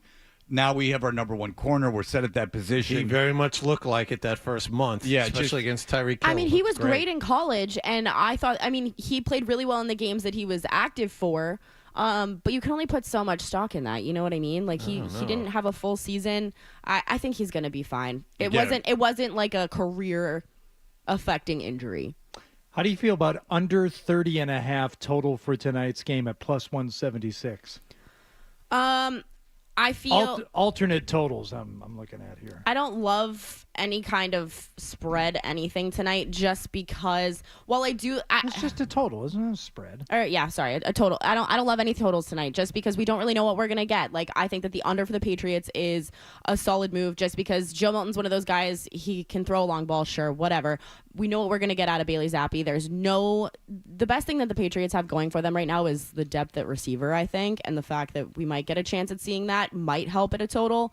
But the Eagles, I don't know. I don't know what they're gonna put out there. If Kenny Pickett plays a lot of time, I would bet the over. But if he doesn't, if we see a lot of Tanner McKee and we see a lot of Will Grier, I do like the under, but there's really no way to know. All right, I just bet the under. Perfect. Yeah, you were so adamantly against it. I just went ahead and did it. Okay. You Riversided her. Yeah. You faded her. Yeah. All right. Yeah, so no, I'm sorry. 29.5 is plus 215. Love it. I would lean the under if I had to make a choice, just because I don't think that either. We're going to see a lot of third stringers for the Eagles. The Patriots were just. I think that if we see a lot of depth on the offensive line tonight, it's going to be a struggle for sure. All right. So that being said, now that you've seen the team, what's your feeling on the futures for the Patriots? So me and Lockhart were looking at it in the back. I've been kind of hammering to you guys that the 4.5 was still available to get the under on. If you haven't hit it, I think that it's gone down a little bit at this point. Get it while you can. The fact that this whole thing with Judon and Barmore, and we're gonna see a lot of really bad offensive line play, and with the fact that the defense is now in question in a lot of spots, it's like the only way the Patriots had an option to win a couple of games was if they got production as far as scoring from the defense. And I don't think that that's as big of an option now, especially like Hardy mentioned, if if Christian Gonzalez can't, give you a couple interceptions, whatever, I have very little. I think that this team, it's kind of a karma situation. I feel like you guys, the Patriots have been so good for so long, and I think that it's really about to be a suck fest for them for quite some time. I don't know that karma enters into it as much as the fact that it is in a way the chicken's coming home to roost. Do you remember Barkley saying this years ago to like somebody just randomly at some Patriots fan he was talking to? He said, when Belichick and Brady leave, y'all gonna like effing suck for a long time. Like there's a certain satisfaction I think people are gleaning from that. But it was really just Brady leaving. That's all it took to get the ball rolling. And now it's gonna take a while. I think it doesn't happen to every team, but this is a lot of people's predictions and dreams coming true. It's like, once those two are gone, forget it. It's going to be over for a while. You see this with a lot of dynasties. Take a look in the past. San Francisco. I mean, how many years did they have to wait before they got good again? I know, but other teams have been able to. I mean, the Green Bay is the best example. I understand, but able to continue winning. I can give you Dallas, who hasn't won since 1996 and hasn't gotten close since then, and they were terrible for a while in there. Yeah, but they've had good seasons. They've had 12-win seasons. They have, but it took them. If you look back, it took them like a decade to get back on their feet. I don't know if that's going to happen with the Patriots. What I do know is, and we've talked about this a lot, Fred, it's a slow build. They're not going to make that same mistake with free agency again. There's not going to be that shot in the arm where all of a sudden they win 8 games. It was 4 last year. It might be worse this year. And then they're going to hope that this young talent they're drafting develops. That's what this is about. That's what Elliott Wolf is trying to do. That's why you traded Matthew Judon. If they throw Drake out there at any point this season, I get that Jacoby's going to start and he's going to play, and I think that he should play for the entire season, because if you put Drake out there, this offensive line looks so bad that he's going to get Joe Burrowed. Like, it scares the crap out of me. Not that I'm a Patriots fan, but I don't want to see anybody get hurt. This offensive line looks so, so bad. And the fact that they did nothing to make it better. I'm one of these people, too, where, like, do I think that they needed to go out there and get the quarterback to satisfy a lot of people and, fans and whatever? Yeah. But now that I'm sitting here looking at it, I'm like, if this is what your biggest glaring issue was and you know that, why didn't you go for a tackle? Christopher Price had maybe the best idea. I mean, when does the conversation take place if the quarterbacks take enough punishment where you move on one over to left tackle? That seems to me to solve some of the problem. Anyway. Just rearranging deck chairs. Well, obviously, there are no Pro Bowlers on this line, but in order to keep your quarterback upright, maybe Onwenu was your best left tackle on the roster. it's just so difficult to practice it on both sides of the line. It's like they're trying to do it in New York with the kid they drafted in the top 10. They're playing him at both tackle positions, and they're saying how difficult it is. Also, if you're going to do it, you got to do it now. You got to do it now. It's getting to the point where, all right, after tonight, you're moving into the third week of the preseason. The preseason's shorter now. If you're going to do it, it's now or never. I will say an upside, if that's what you're looking for, Jalen Polk has looked really good. He looked good in practice the other day. There were a couple plays where if it were real game time, it would have obviously been called a sack, but since it's, a joint practice, he had a couple good grabs, the receivers look good. I will say that. That is where I think the depth is on this team. It's just a matter of, I get that Jacoby is functional and a vet and can get you, maybe 2-3 wins this season. But that's where the depth is on this team. I think that there finally might be not like a true number. You don't have Brandon Ayuk, you don't have a Tyreek Hill, you don't have a Justin Jefferson, you don't have one of those guys. But I think Demario Douglas and Jalen Polk are right there, maybe coming up and having a decent season. That's pretty much your upside on this team. Yeah, we'll see if Douglas, how many games he can play this year. That's He's the very. problem. You can tell how tiny he is at camp, huh? Yeah. So you can't. I mean, yeah, you can. You can. You're but a little guy. I don't think he's that little. Okay. I don't think he's that little. As far as other things, though, I have a big future on Will Levis over 3,400 passing yards this season. He's looked really good in the preseason that he's played. I've watched some of their practices. And that 3,400 mark would put him between Gardner Minshew and Geno Smith last season. And Gardner Minshew didn't even play every single game. So I think that that's a pretty decent mark for them. And they have depth at receiver now. They have Calvin Ridley, Tyler Boyd, DeAndre Hopkins, Traylon Burks, and they have Okonkwo at tight end. What's the number on that? 3,400 plus 110. I think that that's a pretty solid mark for him. I think that there's some value in that. I think the Titans have a pretty easy schedule. So that's kind of a future that I'm laying down. But as far as stuff this week, I've got the Patriots under 17.5 points. Now that I'm thinking about it, I may be leaning a little bit more on the under for tonight just because we're not going to see anything from Philly at all and the, lack of anything from the Patriots, but it's too weird of a number for me to get to the window on. Jumped on that 29.5 with me. There's plenty of room on the bandwagon. I can't get there. All right. It just feels, you never know. I mean, there were early in last week, there were a lot of unders that hit, and then the overs kind of came out towards the end of it. But when there's a lot of joint practices, I feel unders are probably the move just because they kind of, like I said, seem to get what they need to out of those joint practices. Do you two feel ashamed of yourselves when you bet on these preseason games? Like real scum? Because it's like... Why? There's money to be made. It's pathetic, sure. But... it's sad is what it is. No, it's money. It's just money. I'm telling you, these are the first bets I've laid since the, whatchamacallit, the British Open. Because I took such a beating, and now my account is not depleted, but I'm going to build it back up in any way I can. And but that's the under on preseason a preseason game. It is a special kind of addiction. That's my rationale, Kendra. That's my justification. All right, Kendra. Before you go, is there anything you want to say to Tyler Milliken's cousin on his last day? No, it's his last day. Yeah. Did he put together a song? He did. It's not so much of a song as it was a monologue. Did you guys play it already? We did play it already. Oh. We'll play it again. It's only a minute. Do you want to hear it? Yeah, I kind of. Am I gonna cry? I already cried today. So why? Tough morning. Why? No. We don't need to get into it. You brought it up. I know, but now I'm gonna cry again because I love Tyler Milliken's cousin.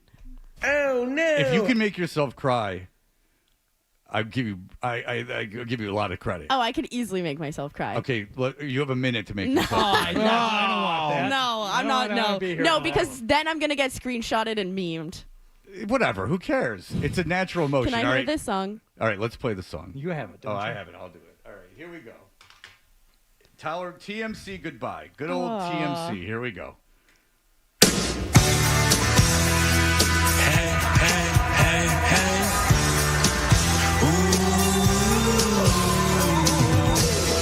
Dear Toucher and Hardy, I accept the fact that I had to endure a whole summer of early mornings and bad music for the internship of my dreams, but I know you're crazy for making me write a goodbye to the best 4 months of my life. You see me as you want to see me, in the longest chains and the conditioned hair. But what I found out is that we are all a wagon man, and a bird and a producer, a hypocrite, and someone's cousin. Does that answer your question? Sincerely yours, Tyler Milligan's cousin, Matt Mitchell. Don't you forget about me. Don't you forget about me. As you walk on by. I think I need to make him do a hot dog dance before he leaves. Are you crying? No. Not a crying song. Why aren't you crying? It's very sad that he's leaving. I am actually really sad, but I'm going to make him do a hot dog dance with me. You're not. Why don't you have him come intern for the Saturday morning show? That's a lift shots question. Uh-oh. He's the boss man. All right, Kendra. No, how do people... he's just cranky. All right. 7 to 9 a.m. on Saturday mornings. Dan walks in here in flip-flops and his yellow sunglasses on. It's 6:30 in the morning. That's it just family sits money. Here. All right. So what are your socials, Kendra? You can yell at Instagram for me if you want to. You can follow me at Kendra Middleton on Instagram, at Kenny with an I Middleton on Twitter. And I think that's all I got. All right. We have to find out why young Kendra was crying is what we need. I was listening to the Alan Parsons Project, okay? Bingle's just got a tingling in the back of his head. He's just a me too. He's like, yeah, man, I was going through my ashtray looking for roaches and I was listening to the ALP. Was it Eye in the Sky? Yep, it sure was, Hardy. And you started to cry? Yeah, it's a good song. Thinking of you. I don't know if I know that song. You don't? No, we'll come back. If we play it coming back, will you cry? The maker Yeah, maybe. All right. Thank you. We're going to do the email bit because I got a bunch of good emails. But let's, when we come back, how do you guys know these things? You make fun of me for not knowing stuff all the time, and you don't know the Alan Parsons Project, maybe most popular song ever. And you're the youth now. Okay. Saying the Alan Parsons Project's most, it's like saying Jim Belushi's greatest role. Like, yes, I'm unaware of it. All right. We'll be back in just a moment.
project. All right. We're at Toucher and Hardy, brought to you by FanDuel Sportsbook. Make every moment more with FanDuel. And the stack, which is essentially going to be email, is brought to you by Best Ford in Nashville. Looking for great deals on new Fords? Go to the Best First, Best Ford in Nashville. One when they started. All right. This is from Casey, who I don't believe has emailed us before. He says, Cubba-dubba-doo. Oh, nice. Gentlemen, love the radio industry talks. Share this with Dan the Wagon Man, too. I grew up listening to Stern, you guys on WBCN. Long live Laquadera. And this sounds ridiculous in hindsight, but I went to a 4-year college with the goal of being on the radio. By the time I graduated in 2008, the economic timing wasn't bad enough. I already had heard David Lee Roth show and quickly realized it doesn't matter how much I study or spent on a degree because that show sucked, and they let it happen. That said, Fred, you need to make your AM radio farm team idea reality. I have to give credit. It wasn't my idea, but it's a good idea. If there was somewhere for me to go at that time where I could cut my teeth without corporate mingling, I feel like I'd still be working towards it. Open it on the North Show and call it Fred's Keds. I know how much a certain member of the show is. All right. There you go. That's the idea, is that you would take an AM signal that's not worth anything and you would just give it to a bunch of 25-year-olds and go do whatever you want with it. Don't break the law. Don't get me in trouble. But, you create this space. And where else in broadcasting do they give the keys to just a group of people in their early to mid-20s? Okay, here we go. Ben says, good morning, gents. Happy 15th anniversary. I've been thoroughly enjoying listening to you guys reminisce over the past couple days. I've also gone ahead and smashed that subscribe button on the YouTube front. Yeah. Speaking on the YouTube front, I wanted to get to the point of this email. The way you guys have been plugging the 15th anniversary videos, for some reason, made me think there would be hours of video content. This is definitely on me and my habits of watching long-form content on YouTube, which your streams have been perfect for. When I decided to indulge in the 15th anniversary videos, I was slightly taken aback to only find 13 videos, none totaling more than 10 minutes for me to feast my eyes and ears upon. As a ravenous YouTube user, I need more. Others will need to be warned that those videos will take no more than 45 minutes of your meaningless lives. Seriously, though, the production quality and insight provided on the 15th anniversary videos is great. It's interesting to get the different look at the people we've come to know and love beaming through our radios. Great job, and here's to 15 more years. That's from Ben in Weymouth. Yeah, that's what you want. If you make the video, you want people to want them longer. Yeah, and want them longer and leave them wanting more. Old showbiz adage, so well done on all facets of these videos. They've been great. It is Tyler Milliken's cousin's last day, so do we want to give the Dan the Wagon Man spot one more play as he leaves us here? Sure. All right. This was maybe the first thing he did for us. Daddy, hurry up. Did you bring the cooler and the umbrella? Mommy, what's wrong with Daddy? Your father is weak, a weak man with soft erections. It's a wonder he was able to provide the seed for either one of you. Can someone help me? Wow, who is that? Dan the Wagon Man, up here in York Beach, Maine. Dan the Wagon Man. The Wagon Man. Ooh, that's quite a wagon you're dragging. Our wagons are easy to use and have extended storage space to hold everything you need. And so much more. Great, we want to buy one right now. Oh, no. You rent a wagon from Dan the Wagon Man. For the day, for the week, for the month, for the whole damn summer. The 10-inch wheels keep everything moving along nicely. No, we about your big 10-inch. 10-inch wheels. Check us out today at danthewagonman.com. Dan the Wagon Man keeps you out of the sand. Thanks, Dan the Wagon Man. Do not use Dan the Wagon Man wagons if you're allergic to PVC, plumber's tape, or commercial plumbing glue. Do not contact Dan the Wagon Man between the hours of 6 a.m. and 10 a.m. Monday through Friday. Do not refer to Dan the Wagon Man as Top 40 Shorty. Do not, under any circumstances, ask Dan the Wagon Man about acoustic sunrise or trips to Hawaii. That's a real business, and you got to give Tyler Milliken's cousin credit for adapting that Maine accent. I mean, he really nails it for the people of Maine. Well, oh, no. Thank you, Tyler Milliken's cousin, for all the help and a great internship, and all the best to you as you continue your education and with your radio career, your broadcasting career. That was very nice of me to do that. the main takeaway that Fred said something nice. I think it more reflects kindly on me than it does on anyone else. Everyone go get a wagon from Dan the Wagon Man. Enjoy the game tonight. Take the under. Everyone's saying that'll do it for us. Bye.